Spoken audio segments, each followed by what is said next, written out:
ఏది క్రొత్తది అని అంటే కనుక ప్రపంచంలో చాలామంది సంవత్సరాలు కొత్తది అనుకుంటున్నారు.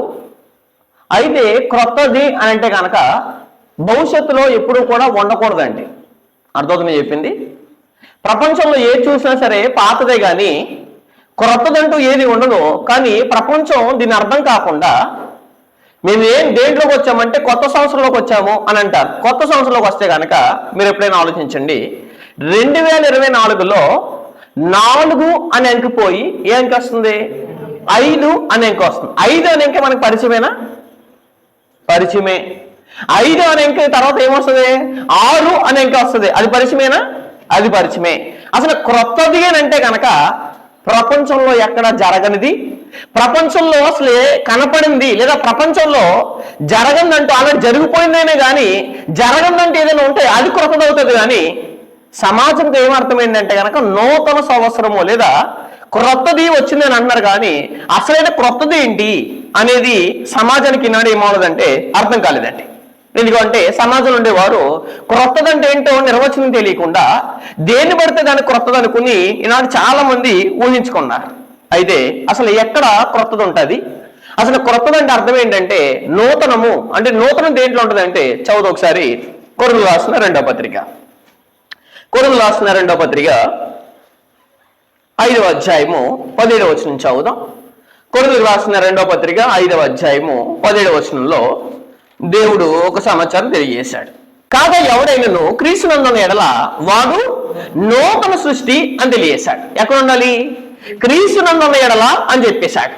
కానీ నా సమాజము నెలలు మారుతున్నాయంటే నెలలు మారట్లేదు, డేట్ మారుతుందంటే డేట్ మారుతుంది, అదైనా ఒక సంవత్సరంలో ఒక అంకె మారుతుందని ఇది అనుకుంటున్నారు. కానీ ప్రపంచంలో ఏది కొత్తదంటే అంకె మారటం కొత్తది అనుకుంటున్నారు. కానీ దేవుడికి కావాల్సింది అంకె మారడమా లేదా జీవితం మారడమా అనే ప్రశ్న ఈనాడు సమాజంలో వేసుకోకుండా ఈనాడు 31st నైట్ అయిన వెంటనే అందరూ వాట్సాప్లోను సమాజంలో ఎక్కడ కనపడినా ఇదిగో పలానా ఆయనకి ఏం చెప్తారంటే నూతన సంవత్సర శుభాకాంక్షలు. నూతన సంవత్సరం అంటే ఉద్దేశం ఏంటంటే అంకె మారినందుకు నూతనము అని అనుకుంటున్నారు. కానీ దేవుడికి కావాల్సింది అంకె మారడమా, నెల మారడమా, సంవత్సరం మారడమా లేదా రోజులు మారడమా? అసలు ఏది మారడం దేవుడికి కావాలి? దేంట్లో ఉంటే మనకు నూతనత్వము అనేది ఖచ్చితంగా తెలియలేదు. అందుకోసం దేవుడు ఏం చెప్తారంటే నూతనత్వానికి నిర్వచనం చెప్పేస్తాడు. ఏమని? కాగా ఎవడైనను క్రీస్తు నందున ఎడల అని చెప్పేశాడు. క్రీస్తు నందు అంటే అర్థం ఏంటంటే ఆయన యందు ఉండడం. ఎవరు యందు?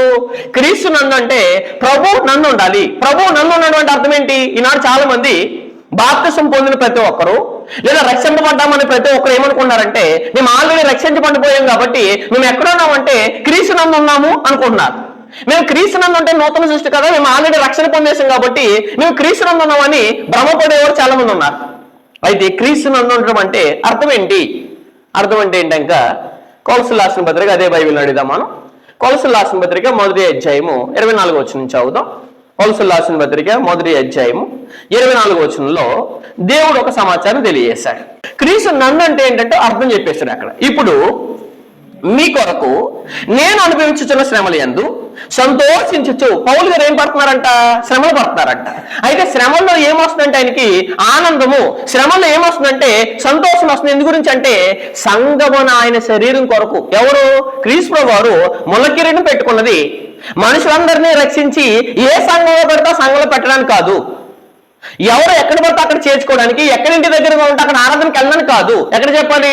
ప్రపంచమంతా మనిషికి దగ్గరగా ఉన్న ఆరాధనకి వెళ్తారు. కానీ మనిషికి దగ్గర కాదు లేదా మన ఇంటికి దగ్గర కాదు. కానీ ఎక్కడ దగ్గరగా ఉండాలంటే కనుక మన గ్రంథానికి దగ్గరగా ఉండాలని ఆలోచన చేయటం చాలా మంది. కానీ ఇక్కడ ఏం చెప్తారంటే సంఘమును ఆయన శరీరం కొరకు క్రీస్తు పడిన పాటలలో కొద్దివైన వాటి యందు నా వంతు నా శరీరం అని ఏం చేశాను? సంపూర్ణం చేయించున్నాను అని చెప్పేశాడు. అంటే పౌలు గారు నేను ప్రభువైన యేసుక్రీస్తు వారు పడలేను, కానీ ప్రభువైన యేసుక్రీస్తు వారు నా వంతు నేనేం చేస్తున్నాను? దానిని సంపూర్తి చేస్తున్నాను అని చెప్పేశాడు.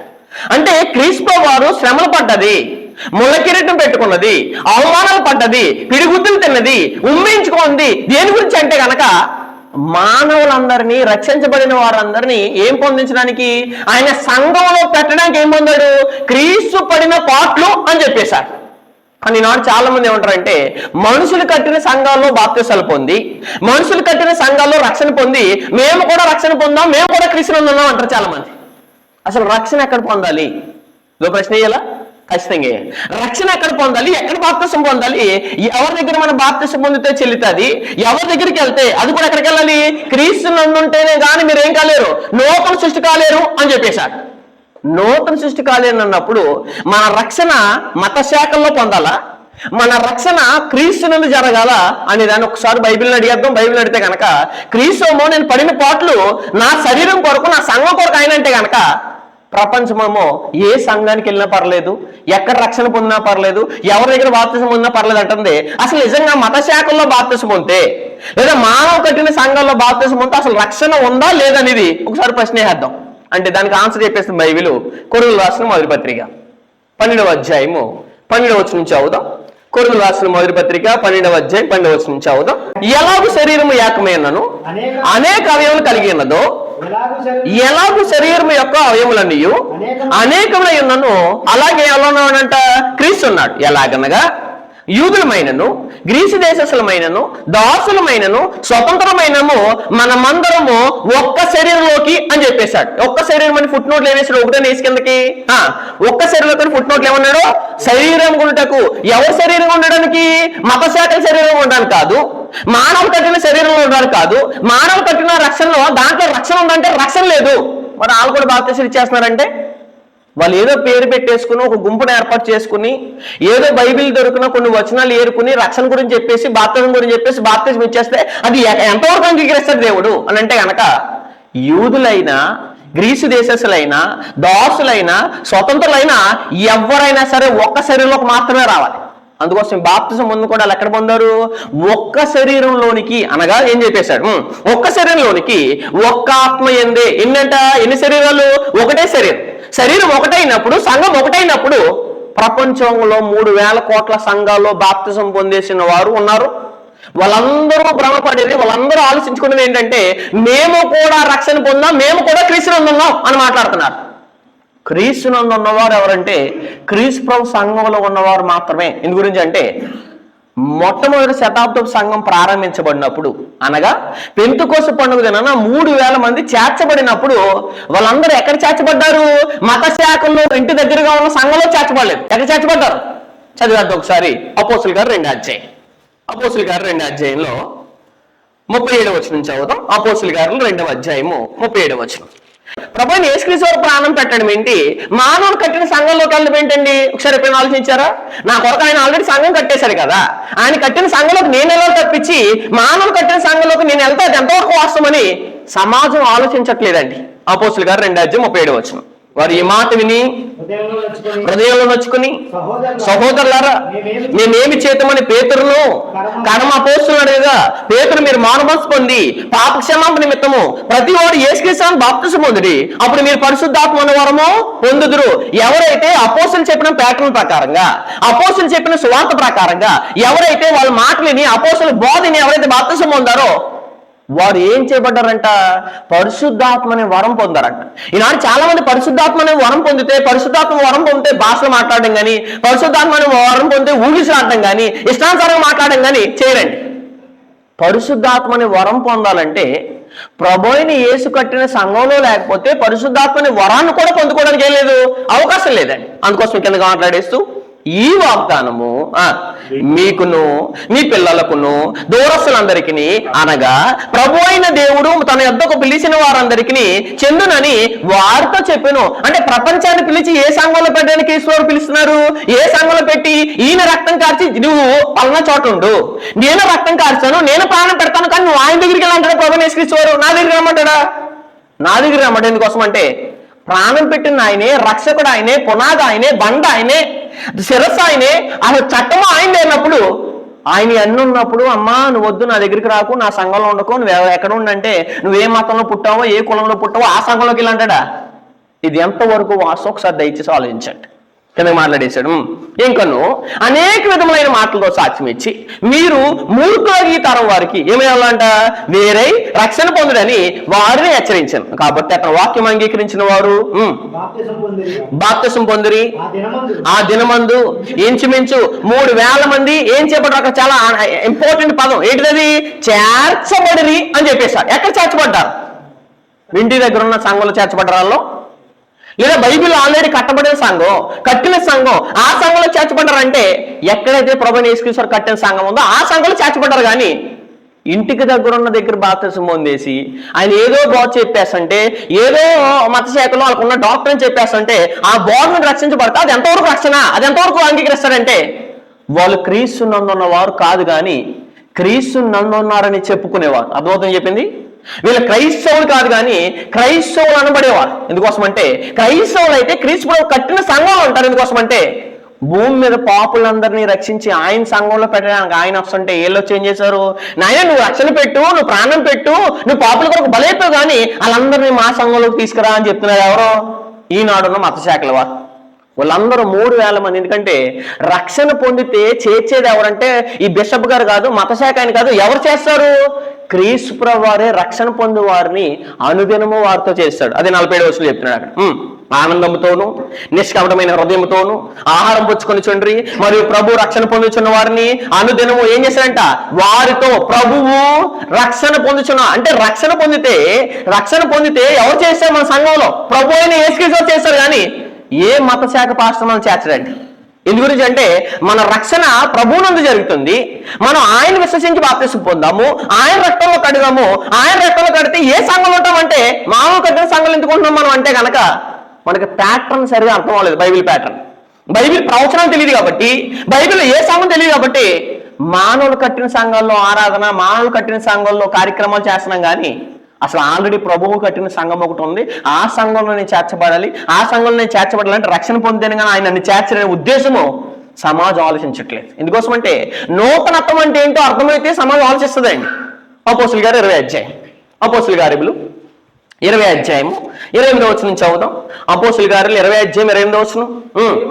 దేవుడు అనగా ఫుట్ నోట్లు ఏమన్నాడు చూడండి. అపోస్తుల గారు 20 అధ్యాయం 28వ వచనం. దేవుడు అనగా ఫుట్ నోట్లో ప్రభువు తన స్వరక్తం ఇచ్చి సంపాదించిన ఎవరి సంఘం? ఇప్పుడు అడగండి, సంఘం ఎవరిది? నాది అంటారు వాళ్ళు. కానీ ప్రభుని యేసుక్రీస్తు అంటే నాది అన్నాడు ఆయన. అసలు చెప్పవలసిన వారు ఎవరు? క్రీస్తు ప్రభువు. I built my church. తన సంఘం అని ఆయన అంటే ఏళ్ళట్టుకు వచ్చేమంటారంటే సంఘం నాయన క్రీస్తు ప్రభువు కాదు, సంఘం క్రీస్తుది కాదు, సంఘం ఎవరిది? మాది అంటారు. ఆయన ఏమంటే చూడండి, దేవుడు తన స్వరక్తం ఇచ్చి సంపాదించిన తన సంఘం ఎవరిది? క్రీస్తు ప్రభువుది. కానీ ఏ మానవుడిది సంఘం కాదండి. ఎందుకంటే సంఘము మానవులకు ఉందని ఇప్పుడు చెప్తున్నారంటే ఎవరైనా మా పాస్టర్ గారికి 5 సంఘాలు 6 సంఘాలు అని చెప్తే అది ఖచ్చితంగా అబద్ధము, అది డొల్లతనము. దాంట్లో కనుక రక్షణ పొందితే, దాంట్లో కనుక చేర్చబడితే కనుక నీ రక్షణ విషయంలో నువ్వు ఫెయిల్ అయిపోయిన అర్థం ఖచ్చితంగా ఆలోచన చేసుకోవాలి. ఎందుకంటే 3,000 మంది తర్వాత 5,000 మంది చేర్చబడింది ఏ సంఘంలో అంటే ప్రభువారు తన స్వరక్తం ఇచ్చి సంపాదించిన తన సంఘంలో చేర్చబడ్డారు. కానీ మానవ కట్టిన సంఘాల్లోనూ మత శాఖల్లోనూ ఏం చేయలేదు, చేర్చబడలేదు. ఇలా చేర్చబడితే కనుక ఈ ప్యాటర్న్ ప్రకారంగా క్రీస్తునందుకు వస్తే కనుక క్రీస్తు సంఘంలో చేర్చబడితే కనుక అప్పుడంటే అసలే అర్థం తెలిసింది ఏంటిది? నూతనం రావాలంటే అప్పుడు జరుగుతుంది. ఎప్పుడది? రోమపత్రిక 6వ అధ్యాయం, రోమపత్రిక 6వ అధ్యాయము 3వ వచనం నుంచి చదువుదాం. ప్రపంచంలో ప్రతి దానికి ఆన్సర్ ఉంది, కానీ ప్రపంచంలో దేనికి ఆన్సర్ లేదంటే, దేనికి మెడిసిన్ లేదంటే, దేనికి విరుగుడు లేదంటే, అసలు దేనికి ప్రపంచం ఆన్సర్ చెప్పలేకపోతుందంటే ప్రతి రోగానికి మెడిసిన్ ఉంది, ప్రతి రోగానికి టాబ్లెట్ ఉంది, ప్రతి రోగానికి ఏమంటే వైద్యులు ఉన్నాడు. కానీ ప్రపంచంలో పాపం చేసిన వాడిని విడిపించడానికి, పాపం చేసిన వాడికి విమోచన రావడానికి, పాపం చేసిన వాడిని రక్షించి తన సంఘంలో పెట్టడానికి కేవలం రక్షణ పొందుతుంది. రక్షణ అనేది ఏంటిది? ఒక మనిషికి పాప విముక్తి జరగాలంటే, పాప నుంచి విమోచించబడాలంటే అది నూతనత్వం అంటే. కానీ ప్రపంచంలో అంకె మారడము, సంఖ్య మారడము, సంవత్సరం మారడము, రోజులు మారడము ఇది అనుకున్నారు. కానీ పాపం అనే దానికి ఒక ఫుల్ స్టాప్ పడ్డది. పాపం చేసిన ప్రతి వ్యక్తికి మరొక అవకాశం ఉంది. పాపానికి ఏముందంటే నేనే మెడిసిన్, పాపానికి క్రీస్తు రక్తమే సరైన మెడిసిన్, సరైన సొల్యూషన్ అని. ఇది నూతనత్వం అంటే అర్థం అవ్వలేదు. కానీ ప్రపంచం ఏమంటారంటే నూతనత్వం సంఖ్యలో ఎత్తుకుంటారని చాలా మంది. అక్కడ చెప్పేశారు చూడండి ఆన్సర్, రోమపత్రిక 6వ అధ్యాయం 3వ వచనం. అసలు నూతనత్వం అంటే కనుక ప్రపంచంలో న్యూ ఇయర్ చేసే వాళ్ళందరూ ఎవరంటే నూతన జీవం పొందలేని వారే, బాప్తిసం పొందలేని వారే, రక్షించబడలేని వాళ్ళు, క్రీస్తునందు లేని వాళ్ళు చేస్తారు. కానీ ప్రపంచం లాంటి కార్యక్రమాల్లో క్రీస్తునందు ఉన్న వాళ్ళు ఎలా ఉంటారో అక్కడ చెప్పేశాడు 6వ అధ్యాయం 3వ వచనం. క్రీస్తు యేసులోనికి బాప్తిసం పొందినా అంటే మీరు ఎవరు దాంట్లోకి బాప్తిసం పొందినారు?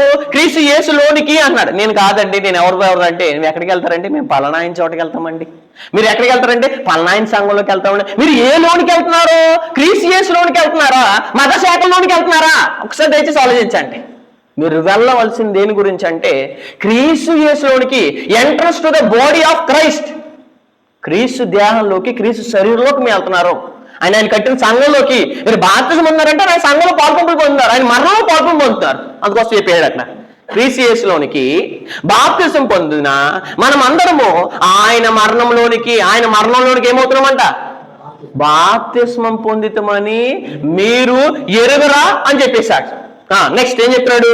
కాబట్టి తండ్రి మహిమ వలన క్రీస్తు మృతుల్లో నుండి ఎలా లేపబడునో అలాగే మనము, అంటే బాప్తిస్మంలో ఎవరైతే నిజంగా చచ్చిపోయి క్రీస్తులో సంఘంలో ఎవరైతే చేరారో వారిలో ఇక నుంచి ఏం కనపడాలంటే నూతన జీవం కనపడాలి. నూతన జీవం అంటే అర్థం ఏంటంటే ఏదైతే కోల్పోయిన జీవం ఉందో, ఇంకా కోల్పోయిన బ్రతుకుందో, ఇంకా అంధకార సంబంధమైన బ్రతుకు ఎవరైతే విడిచిపెట్టారో నూతన జీవం కనపడిన వారు నూతనత్వం దీంట్లో కోరుకోవాలి. కానీ దేంట్లో కోరుకున్నారంటే కనుక సంఖ్యల్లోను, సంవత్సరాల్లోను, విషెస్లోను, శుభాకాంక్షల్లోను. అసలు వీళ్ళు శుభాకాంక్షలు చెప్తే వీళ్ళు ఏం జరిగిందని, ఏ హ్యాపీ జరిగిందని, ఏ న్యూ ఇయర్ జరిగిందని శుభాకాంక్షలు చెప్తున్నారండి. ఒకసారి దయచేసి ప్రతి ఒక్కరు అందరూ ఆలోచించాలండి. అందుకోసం అన్నాడు అక్కడ చూడండి. కాబట్టి తండ్రి మహిమ వలన క్రీస్తు మృతుల్లో నుండి ఎలాగ లేపబడినో అలాగే మనమును ఏం పొందాలంట? నూతన జీవము. నూతన జీవం అంటే అర్థం ఏంటి? కోల్పోయిన జీవాన్ని మరలా పొందడం. ఏంటంటే నూతనము. ప్రపంచంలో నూతనమైంది ఉందా అంటే అది ఎప్పుడు జరుగుతుందంటే ప్రపంచంలో ప్రతి దానికి ఆన్సర్ ఉంది. కానీ పాపానికి ఏం చెప్పలేకపోయింది ప్రపంచం? ఆన్సర్ చెప్పలేకపోయింది. కాబట్టి దేవుడు తన స్వార్థమైన తన కుమారుని పంపి ఏం చేశాడంటే బలి చేసి పాపానికి ఫుల్ స్టాప్ పెట్టేలాగా, పాపం చేస్తే నరకానికి వెళ్ళిపోయిన ఆ పరిస్థితి ఉండకుండా క్రీస్తులో ఏం చేశారు? దానికంటూ ఒక స్టాప్, అంటే మరణము మన మీద ఏం చేయకుండా, ప్రభుత్వం చేయకుండా దానికి ఫుల్ స్టాప్ పెట్టేసారు. ఎవరో? ప్రభువు యేసుక్రీస్తు వారు. ఇది నూతనం అంటే ఏంటి? ఇది అర్థం కాలేని వాళ్ళందరూ సంవత్సరంలోనూ రోజుల్లోనూ వెతుకుతారండి. అసలు జీవం అంటే ఏంటంటే చదువు ఒకసారి ఎఫెసీయులకు రాసిన పత్రిక 4వ అధ్యాయం. ఎఫెసీయులకు రాసిన పత్రిక 4వ అధ్యాయము 15వ వచనం చదువుదాం. కాబట్టి అన్ని జనులు నడుచుకున్నట్లు, అంటే బాప్తిసంలో ఇష్టానుసారంగా మనం బ్రతకము. కాబట్టి అన్ని జనులు కూడా ఎలా బ్రతుకుతారు? నిబంధన లేనివారు, వాగ్దానం లేనివారు, పరజనులను, పరదేశంలో ఉన్నవారు ఎలా బ్రతుకుతారు? ఇష్టానుసారంగా బ్రతుకుతారు. కానీ గతంలో కూడా మనం అలాగే బ్రతకాం. కానీ గతంలో అలా బ్రతికిన వాళ్ళు ఏం పోయాము? జీవం కోల్పోయాం. మరి బాప్తిసంలో ఏం పొందుతున్నాము? జీవం పొందిన మనము ఆ జీవాన్ని కాపాడుకుంటున్నామా? ఆ నూతనత్వాన్ని కాపాడుకుంటున్నామా? గతంలో పురుషుడు నిజంగా చచ్చిపోతే, నిజంగా సమాజపడితే, నిజంగా మనం సిలువేస్తే కనుక నూతన పురుషుడు మనలో ఎంతవరకు కనపడుతున్నాడు అనేది ఖచ్చితంగా మనం అందరం ఆలోచన చేసుకోవాలండి. చదివేద్దాం అక్కడ. కాబట్టి అన్ని జనులు నడుచుకున్నట్లు మనం ఇక మీదట ఏం చేయకూడదంట? నడుచుకోనవలదని ప్రభు నందు ఏం చేస్తున్నాం? సాక్ష్యం ఇచ్చున్నాం. వారు ఎవరో? అన్ని జనులు ఎలా బ్రతికారంట? వారైతే అంధకారమైన మనసు కలవారే. గతంలో కూడా మనమే ఎలా బ్రతికినవారు అంటే దేవుడు మనల్ని హెచ్చరిస్తాడు, దేవుడు మనల్ని చూస్తున్నాడు, మన అడుగులు తెలుసు, మన నడకలు తెలుసు, మన ఆలోచనలు తెలుసు, మన ఉద్దేశాలు తెలుసు, అన్ని తెలుసు. కాబట్టి చాలా పవిత్రంగా ఉండాలి, పరిశుద్ధంగా ఉండాలని ఎరగకుండా ఇష్టానుసారంగా గత జీవితంలో ఇష్టానుసారంగా బతికాం మనం. అలా బ్రతికిన మీరు ఏం అయిపోయారంటే జీవాన్ని కోల్పోయారు. అదే చెప్తున్నాడు అక్కడ. వారైతే అంధకారమైన మనసు కలవారే తమ హృదయ కాట్యం వలన తమలో ఉన్న అజ్ఞానం చేత దేవుని వలన కలుగు జీవములను ఏమైపోయారంట? వేరుపరచడం వారే తమ మనసుకు కలిగిన వ్యర్థతను ఏం చేస్తున్నారో అనుసరించి నడుచుకుంటున్నారని చెప్పేశాడు. ఎవరైతే తమ మనసు ఏం చెప్తుందో, తమ ఆలోచన ఏం చెప్తున్నాయో, తన శరీరం ఏం చెప్తుందో ఆ కోరికలు ఇష్టానుసారంగా తీర్చేసేవారు ఏమైపోతున్నారు? దేవుడిచ్చిన జీవాన్ని, అంటే మన పుట్టుకలో దేవుడి జీవాన్ని ఇస్తే ఆ జీవాన్ని ఏమైపోతున్నారు? కోల్పోతున్నారు. కోల్పోయిన దానికి మరలా నూతన జీవం రప్పించగలిగే ఒకే ఒక్కడు ఆయన ఎవరంటే ప్రభువు యేసు. ఇది నూతనత్వం అంటే. బాప్తిసం పొందకపోతే, రక్షించబడకపోతే, న్యూ ఇయర్ జరుపుకునే వాళ్ళందరూ ఏంటంటే రక్షించబడకుండా, ఇంకా మారుమనసు పొందకుండా వీళ్ళకు నూతనత్వం ఎలా వస్తుందండి? ఇంకా నూతనత్వాన్ని ఏం చేయలేదు? స్వీకరించలేదు. కానీ నూతనత్వాన్ని స్వీకరించిన వారు ఎవరంటే క్రీస్తు రక్తంలో కడగబడి ఆయన సంఘంలో చేర్చబడి ఇక నుంచి నూతనత్వంతో ఎవరైతే బ్రతుకుతున్నారో, నూతన జీవం కలిగి ఎవరైతే జీవిస్తున్నారో అది నూతనత్వం అంటే. అక్కడ న్యూ ఉంది, కానీ ఎక్కడ లేదంటే న్యూ ప్రపంచంలో లేదు, అంకెల్లో లేదు, సంవత్సరాల్లో లేదు. లేదా వీళ్ళు అనుకున్నట్టు అంకెల్లోను, సంవత్సరాల్లోను, దినాల్లో ఉంటే కనుక అసలు వాటిలో ఏమున్నదంటే నూతనత్వం. అసలు నూతనత్వం ఏంటంటే కనుక పాపం అనే విరుగుడికి, పాపం అనే విషయానికి, లేదా లాంటి దానికి ఏమైంది? ప్రభువు యేసుక్రీస్తు వారు వచ్చి జీవం కోల్పోయిన వారందరినీ, సిగ్గుమాలినంగా బ్రతికిన వాళ్ళందరూ ఏం చేశాడు? మరలా వారి కోసం బలైపోయి ఏం చేశాడంటే కోల్పోయిన జీవాన్ని మరలా తీసుకొచ్చిందని ఏమన్నాడు? నూతన జీవము అని చెప్పేశాడు. తీతు రాసిన పత్రిక 3వ అధ్యాయం. అంటే ఇప్పుడు చాలా మంది నూతనమయ్యారంటే రక్షించబడలేని ప్రతి వ్యక్తి నూతనం కాలేడండి. అది చెప్పేసి అక్కడ ఏమని, తీతు రాసిన పత్రిక 3వ అధ్యాయము 5వ వచనం, మనము నీతిని అనుసరించి చేసిన క్రియల మూలంగా కాక తన కనికరం చొప్పుననే పునర్జన్మ సంబంధమైన స్థానము అని చెప్పేశాడు. ఏ స్థానం అండి ఇది? పునర్జన్మ అంటే చచ్చిపోయిన నీకు, నీ పాప విషయంలో, నీ అతిక్రమణ విషయంలో, నీ దోష విషయంలో ఇష్టానుసారంగా బతికి నీవు గతంలో ఏమైపోతే చచ్చిపోయి నీవు ఏం చేశాడంటే దేవుడు క్రీస్తు వారి ద్వారా మరొక జన్మ ఇచ్చాడు. ఇది నూతనత్వం అంటే. ఆనాడు నికోదేమికి ముసలివాడైపోతే నేను మరలా ఎలా బతకాలంటే కనుక నీవు బాప్తిసం పొందితే ఆత్మ వల్ల నీటి మూలంగానే ఆత్మ మూలంగా ఏమవుతావు? మరలా జన్మ పొందుతావు. ఇది అండి న్యూ అంటే. ప్రపంచం ఏం వెతుకుతుందండి? దేంట్లో వెతుకుతుందండి? ఇలా దొరికిన ప్రామిస్ కార్డులు, దొరికిన ఏంటంటే క్యాలెండర్లు, దొరికిన ఏంటంటే డేట్లు, ఇవి చూస్తున్నారు. కానీ అసలు చనిపోయిన మనుషుడు ఇలా జన్మ అంటే ఏమనుకున్నారు? కానీ చనిపోయి బతకడం కాదు, కానీ పాప విషయంలో చనిపోయిన వారు మరలా బ్రతికించే కార్యక్రమం అంటే ఇది ఎక్కడ జరిగిందో ప్రపంచంలో? ఇది ఎప్పుడైనా చూసారా మీరు? చూడలేదండి. ఎప్పుడూ కూడా ప్రపంచంలో నూతనత్వం అంటే ఏంటంటే ఇక ముందు జరిగింది కాదు. అసలు ప్రపంచంలో ఇంతకు ముందు జరగలేని ఉండాలి, కానీ జరిగిన దాన్ని నూతనత్వం అని ఎలా అనగలరండి? జరిగింది కాదండి, జరగలేని నూతనత్వం అంటారు, కానీ జరిగిన దాన్ని న్యూ అనడానికి అవకాశం ఉండదు. అంతా పాతదండి. అందుకోసం అన్నాడు చూడండి అక్కడ, పునర్జన్మ సంబంధమైన స్థానం ద్వారాను పరిశుద్ధాత్మ మనకేం చేస్తుంది? నూతన స్వభావం ఏమైపోతుంది? బాప్తిసంలో స్వభావం మార్చబడాలి, జీవం మార్చబడాలి. నువ్వు నూతన జీవం వస్తే, నూతన స్వభావం వస్తే కనుక న్యూ వెతకవలసింది ఎవరు అంటే మనలో కానీ స్వభావంలో కానీ దేంట్లో కదంటే భౌతికమైన వాటిలో న్యూ అనేది వెతకూడదని. అసలు న్యూ అనేది దాంట్లో వెతికితే దేవుడు ఏ సమాధానం ఇస్తున్నాడు చూడండి. ఎవరైనా సంవత్సరం వెతికినా, క్యాలెండర్ వెతికినా, దినాలు వెతికినా, మాసాలు వెతికినా, రోజులు వెతికినా దాంట్లో న్యూ ఉంటుందంటే దానికి కూడా ఆన్సర్ చెప్పేసాడు దేవుడు. చదువు ఒకసారి ప్రసంగి గ్రంథం మొదటి అధ్యాయం. ప్రసంగి గ్రంథము మొదటి అధ్యాయము 3వ వచనం చదువుదాం. ప్రసంగి గ్రంథం మొదటి అధ్యాయం 3వ వచనం చదువుదాం. వ్యర్థమని ప్రసంగి చెప్తున్నాడు. వ్యర్థము సమస్తం వ్యర్థమే అని చెప్పేసి. కానీ ప్రపంచం అంతా వ్యర్థమైపోయిన దాంట్లో న్యూ వెతుకుతుంది. కానీ ప్రపంచంలో పాపానికి విరుగుడు లేదే, పాపానికి మందు లేదే, పాపానికి మెడిసిన్ లేదే. అసలు చనిపోయిన జీవానికి లేదా కోల్పోయిన జీవానికి మరో జీవం వచ్చేది, కోల్పోయిన స్వభావానికి మరో స్వభావం వచ్చేది. దీంట్లో ఉన్న కదా నూతనత్వం. నేను మారాలి కదా, నేను మారుమనసు పొందాలి కదా, నేను రక్షించబడాలి కదా అని దీంట్లో వెతకవలసిన వారిని డైవర్ట్ చేసి అపోజ్ ఏం చేస్తుంది? క్యాలెండర్లోను, సంవత్సరాల్లోను, దినాల్లోనూ వెతుకుతుందండి. అందుకోసం దేవుడు ఏమన్నాడు చూడండి 3వ వచనంలో, సూర్యుని కింద నరులు పడుచుండు పోటు అంతటి వలన ప్రపంచంలో రాత్రి పగలని కష్టం లేకుండా చాలా కష్టపడుతూ చాలా ప్రయాసలతో ఒళ్ళు హోనం చేసుకుంటూ నలిగిపోతూ దేవుని కార్యక్రమం అంటే నలిగిపోయి దేవుని కార్యక్రమాలు కూడా మానేసిన వారు ప్రపంచంలో చాలా మంది ఉన్నారు. ఈ సూర్యుని కింద పడు పాటు వలన ఏమవుతుందంట? పాటు అంతటి వలన ఏం కలుగుతుంది? కలుగుచున్న లాభమేమి? నువ్వు కష్టపడుతున్నావు, ఉద్యోగాలు తెచ్చుకుంటున్నావు, నువ్వు వ్యాపారాలు చేస్తున్నావు, నువ్వు మనం చదువుకున్నావు, జాబ్ తెచ్చుకున్నావు, ఇవన్నీ పొట్టపుట్టుగా అయితే అసలు నూతనత్వం ఎక్కడ ఉంది? ఎక్కడ వెతికితే న్యూ దొరుకుతుంది? అసలు కొత్తది అనేది ఎక్కడుంది అని సమాజం వెతకట్లేదు, కానీ ప్రపంచంలో వెతుకుతుందండి. అందుకోసం దేవుడు అన్నాడు చూడండి అక్కడ, సూర్యుడు తరము వెంబడి తరం ఏం చేస్తుందంట? తరము వెంబడి తరము గతించిపోతుంది. 1998 చూస్తాం మనం. మరలా 8 అనే భావం చూస్తామా? సంఖ్య చూస్తామా? చూస్తాం. 9 అనే సంఖ్య చూస్తామా? చూస్తాం. 1 అనే సంఖ్య చూస్తామా? చూస్తాం. ఇవన్నీ ప్రపంచంలో జరిగిపోయినాయండి. ఆల్రెడీ జరిగిపోయిన వాటిని మరలా 5 అనే సంఖ్య కొత్తదే అన్నారు, కానీ 5 అనేది మనకి ఎప్పుడో తెలుసు. అందుకోసం ఏమన్నాడు అక్కడ చూడండి 4వ వచనంలో, తరము వెంబడి తరం అయిపోయింది. మనకంటే ముందు అబ్రహాం తరం అయిపోయింది, ఆదమ గారు తరం అయిపోయింది, యాకోబు గారు తరం అయిపోయింది, ఇస్సాకు గారు తరం అయిపోయింది. ఇవన్నీ ఆల్రెడీ చూసేసారు వాళ్ళు. మనం మట్టుకొచ్చి కొత్తగా ఏమన్నారంటే న్యూ ఇయర్ అని చెప్తున్నారు. ఏం న్యూ ఇయర్? ఏం కలిగిందని హ్యాపీ, ఏం జీవితంలో ఏం మారిందని హ్యాపీ అండి, ఏం జరుగుతుందని న్యూ అని చెప్తారు ప్రపంచంలో. తరము వెంబడి తరము గతించుచున్నది, కానీ భూమి ఒక్కటే ఏమవుతుంది? ఎల్లప్పుడూ నిలిచింది. భూమి ఏమైనా మారిపోయిందా? 2025లో భూమి సూర్యుని చుట్టూ తిరుగుతుంది. సూర్యుడు భూమిని చుట్టూ తిరగడానికి సంవత్సరం పడితే, భూమి తన చుట్టూ తాను తిరిగి సూర్యుని చుట్టూ తిరిగితే ఒక రోజు పడితే, ఇలా కాలం పడుతుంటే, ఇలా సమయం పడుతుంటే దేవుని మార్పు జరుగుతుందా?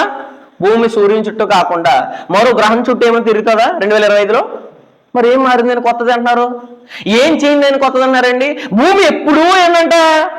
తరం వెంబడి తరం అయిపోతుంది, కానీ భూమి ఏం చేస్తుంది? ఎల్లప్పుడూ నిలుస్తుందంట. పోనీ భూమి శూన్యంలో ఉంటే కనుక ఇప్పుడు వచ్చి ఎక్కడో ఒక ప్రదేశంలో ల్యాండ్ అయిపోయిందంటే అదేమనాలి? కొత్తదే అనాలి. అంతే తప్పించి వీళ్ళు ఏమంటారంటే ప్రపంచంలో ఎక్కడా కొత్తది కొత్తది లేకపోయినా దేంట్లో కొత్తది వెతుకుతున్నారంటే భౌతికమైన కార్యక్రమాల్లో ప్రకృతిలో వెతుకుతున్నారండి వాళ్ళు. అందుకోసం దేవుడు ఏమన్నాడు చూడండి అక్కడ, సూర్యుడు అస్తమించును తాను ఉదయించిన స్థలము మరలా చేరుటకు త్వరపడును. మనం ఎక్కడి నుంచి వచ్చామో అక్కడికి వెళ్తాం మర్చిపోతున్నాం. 6 గంటలకు వచ్చిన సూర్యుడు మరలా 6:05 కనపడ్డాడు. మరి పరలోకం నుంచి వచ్చాము, మనము శ్రేష్టమైన ఈవులు వచ్చిన మనము ఎక్కడి నుంచి వచ్చాము? పరలోకం నుంచి వచ్చాం కదా, తిరిగి పరలోకం వెళ్ళిపోవాలి. కానీ సూర్యుడు నేర్పుతుంటే అయ్యా సూర్యుడు నువ్వేమైపోతున్నావు అంటే 2000 మనకి ఎక్కడ చూస్తాడు? తూర్పులో తెస్తే ఇప్పుడు ఎక్కడ ఉదయించాలి? 2025లో పడమరను కానీ ఉత్తరాన్ని కానీ దక్షిణాన్ని కానీ ఉదరిస్తే ఏమంటారు? అది కొత్తదనాలి. అది తప్పించి సూర్యుడు ఎక్కడ ఉదయిస్తున్నాడు? అక్కడే ఉదయిస్తున్నాడు. ఎక్కడి నుంచి వచ్చాడు? తిరిగి అక్కడికి వెళ్ళిపోతున్నాడు. పోనీ ఎక్కడి నుంచి వచ్చాడు అక్కడ కాకుండా వేరే చోటుకి వెళ్ళాడు అనుకోండి, అది కొత్తదనాలి. ఏదైనా మారిందా? సూర్యుడు మారట్లేదు, భూమి మారట్లేదు. సూర్యుడు ప్రకాశం మానేసి సూర్యుడు చంద్రులా వెలిగిస్తున్నాడా? పోనీ చంద్రుడు ఏమో సూర్యుడులా వెలిగిస్తున్నాడా? ఇదేమి జరగట్లేదు. కానీ సంఖ్యల్లోనూ డేట్లోనూ ప్రకృతిలోనూ చూస్తారని నూతనత్వం అక్కడెక్కడ కనబడుతుందండి. కిందకి మాట్లాడేసాడు ఏమని, సూర్యుడు ఉదయించును, సూర్యుడు ఏమవుతాడు? అస్తమించును. తాను ఉదయించిన స్థలము మరలా చేయుటకు. సూర్యుడికి ఉన్న బుద్ధి కానీ సూర్యుడికి ఉన్న జ్ఞానం కానీ మనమేమో భూమి మీదకి వచ్చి ఇష్టానుసరమైన కార్యక్రమాలు కల్పించుకొని తప్పిపోయి దేవుడిచ్చే స్వభావం కోల్పోయి పరలోకంకి వెళ్లకుండా నరకానికి వెళ్ళిపోతానని బాధ కూడా లేదండి ఎవరంటే సూర్యుడిని చూసి ఏం మారిందంటే 2025 వచ్చింది కాబట్టి హ్యాపీ న్యూ ఇయర్ అని చెప్తారు. ఇదేనా? ఏ హ్యాపీ న్యూ ఇయర్ అండి? మనకి ఏం జరిగిందని హ్యాపీ అండి? అసలు నువ్వేం బ్రతుకు నీ జీవితంలో? గతంలో నేను చాలా అబద్ధాలు ఆడేవాడిని, గతంలో బూతులు ఆడేవాడిని, గతంలో దెబ్బలాట్లాడేవాడిని, గతంలో ఇష్టానుసారంగా మాట్లాడేవాడిని, గతంలో నేను ముక్కోపి ఇష్టానుసారంగా బతికేవాడిని. ఇవన్నీ స్టెప్ బై స్టెప్ నేను మారాను అంటే నూతనత్వం.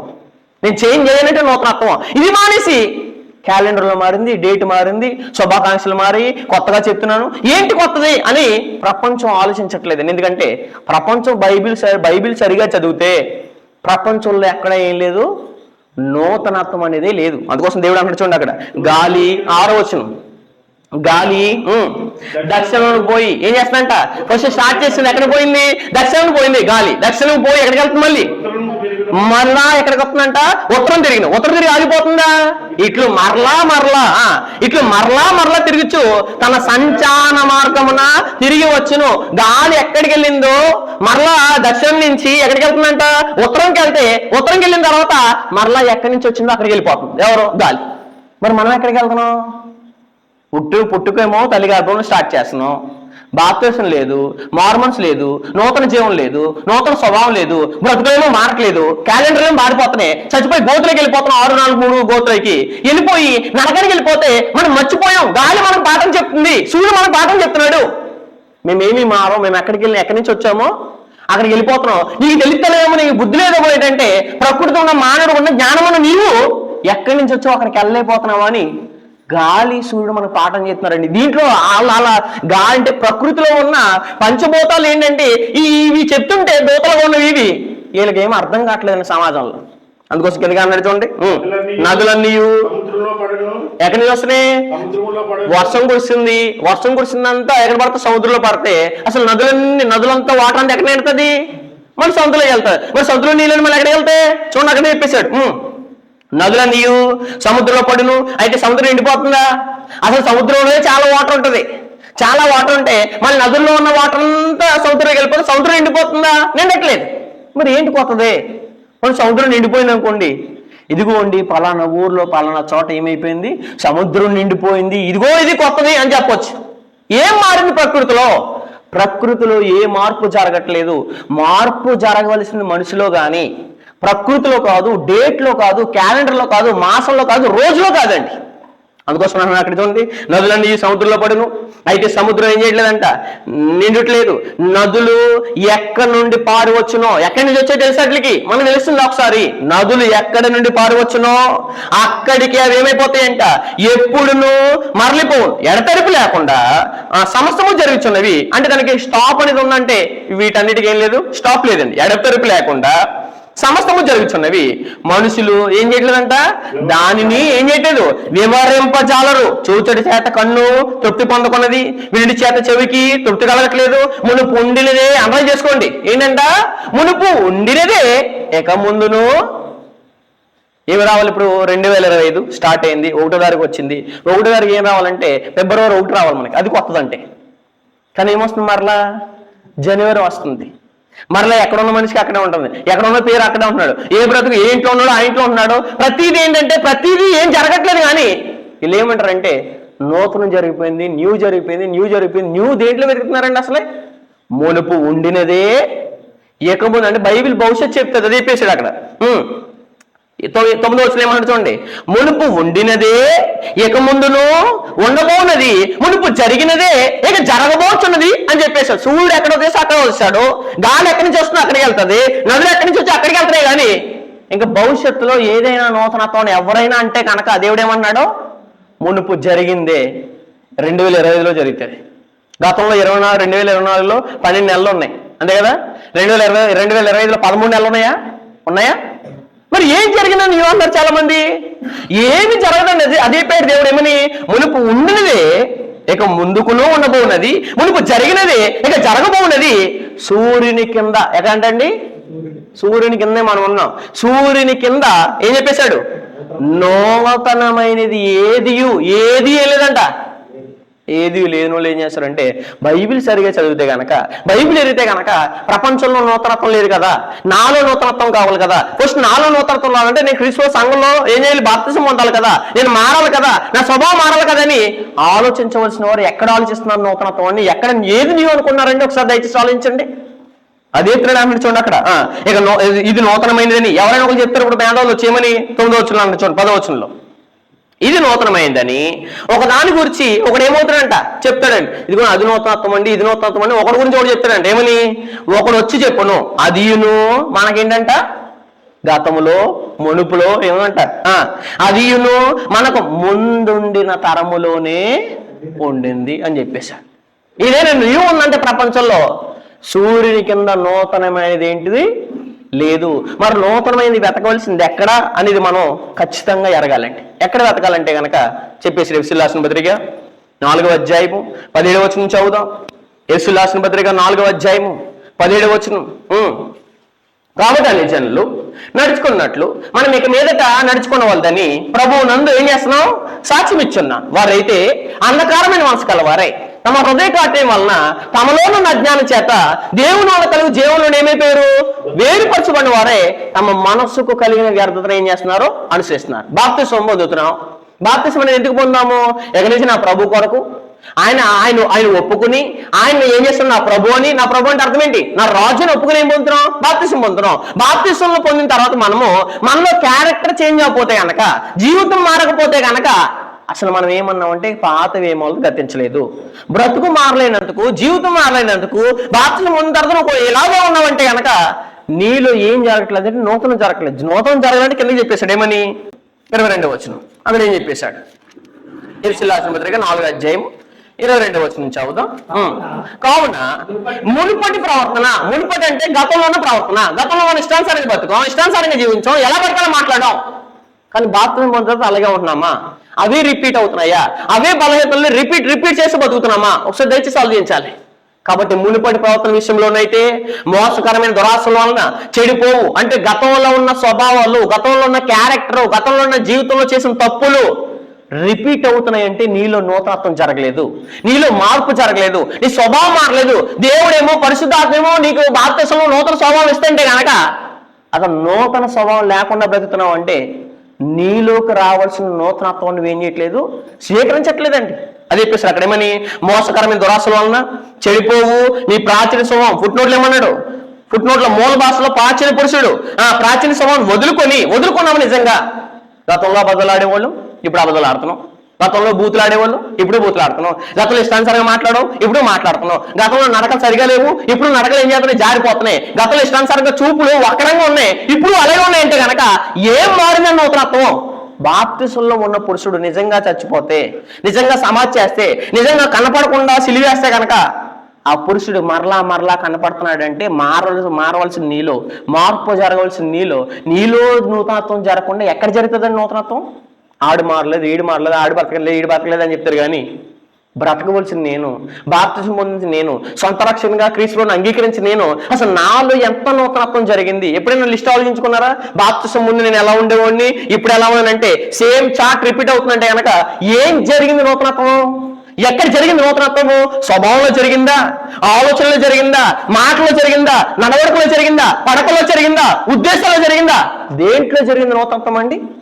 మీ చెడిపోవు ప్రాచీన స్వభావం వదులుకొని మీ చిత్తవృత్తి యందు నూతనపరచబడిన వారే, నీతియు యథార్థమైన భక్తి గలవారే, దేవుని పోలికగా సృష్టింపబడిన ఏ స్వభావం? నవీన స్వభావం. గతంలో పాత స్వభావం ఏమైపోయింది? మనం చంపేసింది, మనం సిలివేసింది, మనం సమాధి చేసేసింది. మనము జీవించుచున్నామన్న పేరు మాత్రం కానీ చచ్చిపోయే చేసింది ఏంటిది? గత స్వభావం. కానీ ఇప్పుడు స్వభావం మారకపోతే, మన క్యారెక్టర్ మారిపోతే, జీవం మారకపోతే కనుక ఏం మారిందని న్యూ అని చెప్తున్నామండి మనం. అక్కడ ఏమన్నా చూడండి, మీరు నవీన స్వభావాన్ని, గతంలో ఉన్న స్వభావం మిమ్మల్ని ఏం చేసిందంటే మోసం చేసింది.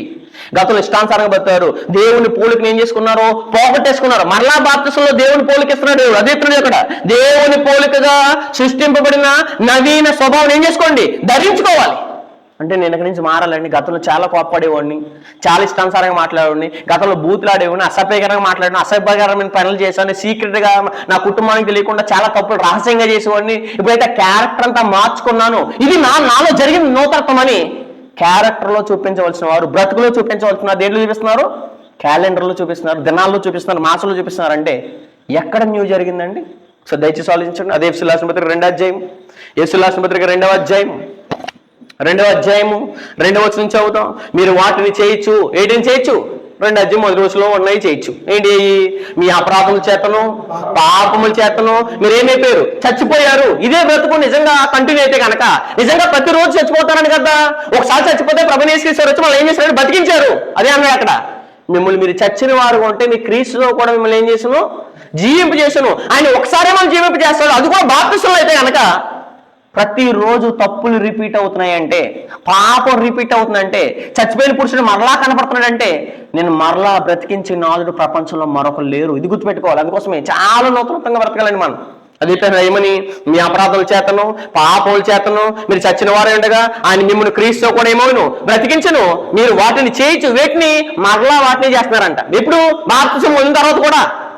బాప్తిసం పొందుతారని బాప్తిసం పొందకముందు నూతనత్వం రాదు, పొందిన తర్వాత నూతనత్వం వస్తే ఆ నూతనత్వాన్ని కాపాడుకునేవారు ఎంతమంది అని అంటే కనుక మీరు వాటిని సేమ్ వాటిని రిపీట్ చేస్తున్నారు. దయచేసి అండి ఒకసారి గుండెల మీద చేసుకుని బాప్తిసం పొందకముందు నేను ఎలా ఉన్నాను, ఇప్పుడు నేను ఎలా ఉన్నానంటే మిమ్మల్ని మీరు మోసం చేసుకుని బతుకున్నారని అర్థం. కానీ గతంలో ఉన్న నేను ఇప్పుడు చాలా మారాను, చాలా చేంజ్ అవ్వడం సమాజానికి కనిపించేలా చేశాను. సంఘానికి వెళ్ళిపోయిన వారు కూడా నా బ్రతుకుని చూసి చాలా మంది మార్చుకున్నారు అనేటట్టుందా?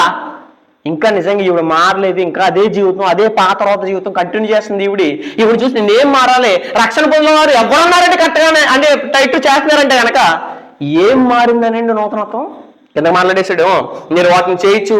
వాయుమండల సంబంధమైన అధిపతి ఎవరో అపవాది ఏం చేస్తాడంట అనగా అవిధేయులేమని ఏం చేస్తున్నాడు? ఇప్పుడు కూడా ప్రేరేపిస్తున్నాడండి. ప్రేరేపిస్తే ఆ ప్రేరణ గురైపోతున్నారు చాలా మంది. పాపం చేసేలా ఎవరైనా బాప్తిసం పొందిన తర్వాత మన ప్రేరేపిస్తే మనం ఏం చేసుకోకూడదు? దాన్ని ఒప్పుకోకూడదు. ఎందుకంటే మన క్రైస్తవం కాబట్టి, రక్షించబడిన వారు కాబట్టి, పాప విషయంలో చనిపోయాం కాబట్టి. అందుకోసం ఏమంటున్నా అక్కడ, ప్రేరేపించే శక్తికి అధిపతిని అనుసరించి ఈ ప్రపంచ ధర్మం ఏం చెప్తుంది?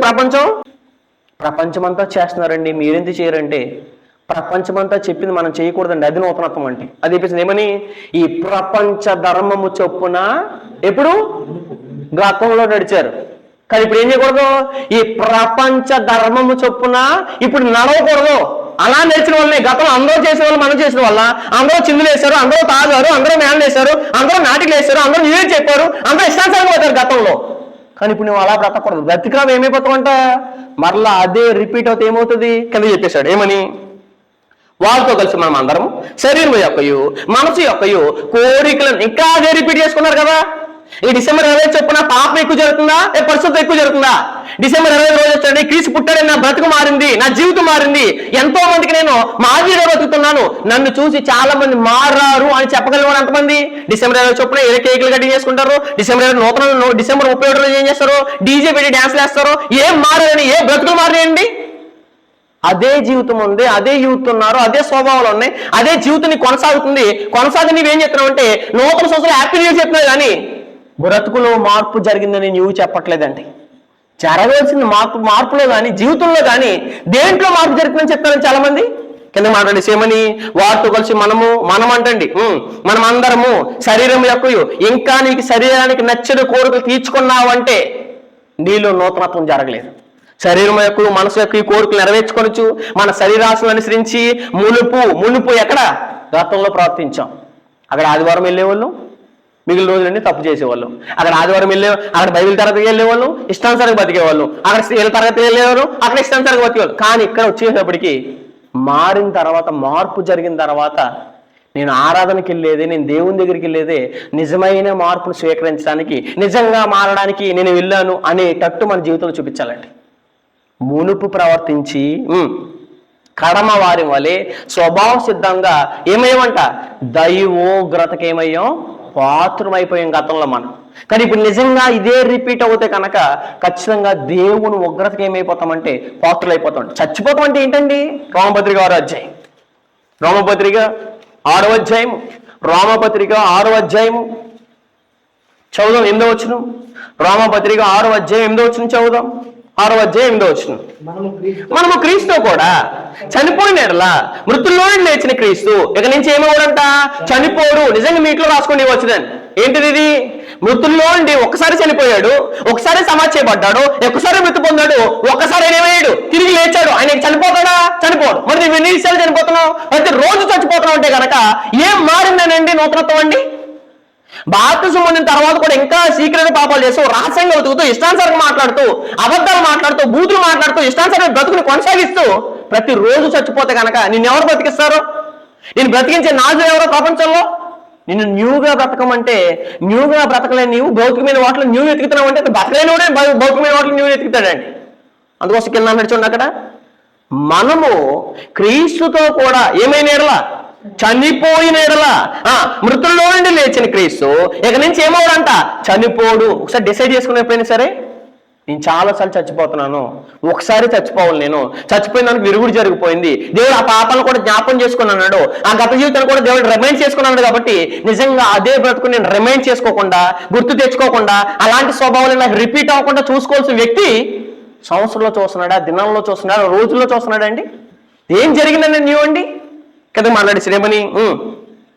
ఇక చనిపోడనియు మరణముకు ఇకను ఆయన మీద ఏం లేదంట, ప్రభుత్వం. అంటే మరణం ఎవరికి వస్తుంది? పాపం వల్ల వచ్చే జీతం మరణం. ఈ మరణం వల్ల, ఈ మరణం ఏ మరణమో? రెండో మరణం గురించి మాట్లాడుతున్నాడు. మరి బాప్తిసం పొందిన తర్వాత పాపం చేస్తే మనం మరలా ఏం పొందుతున్నాం? మరణం పొందితే దానికంటూ విరుగుడు ఉందా? దానికంటూ అసలు ఏదన్నా ప్రత్యయమే ఉందా? దానికి ఎవరైనా అసలు వచ్చి మరలా చేసేవాడు వచ్చి రెండోసారి వచ్చి ఆయన మరలా మనం రక్షించి మరలా ప్రాణం పెట్టి మరలా రక్షించగల అవకాశం ఉందా? లేదండి.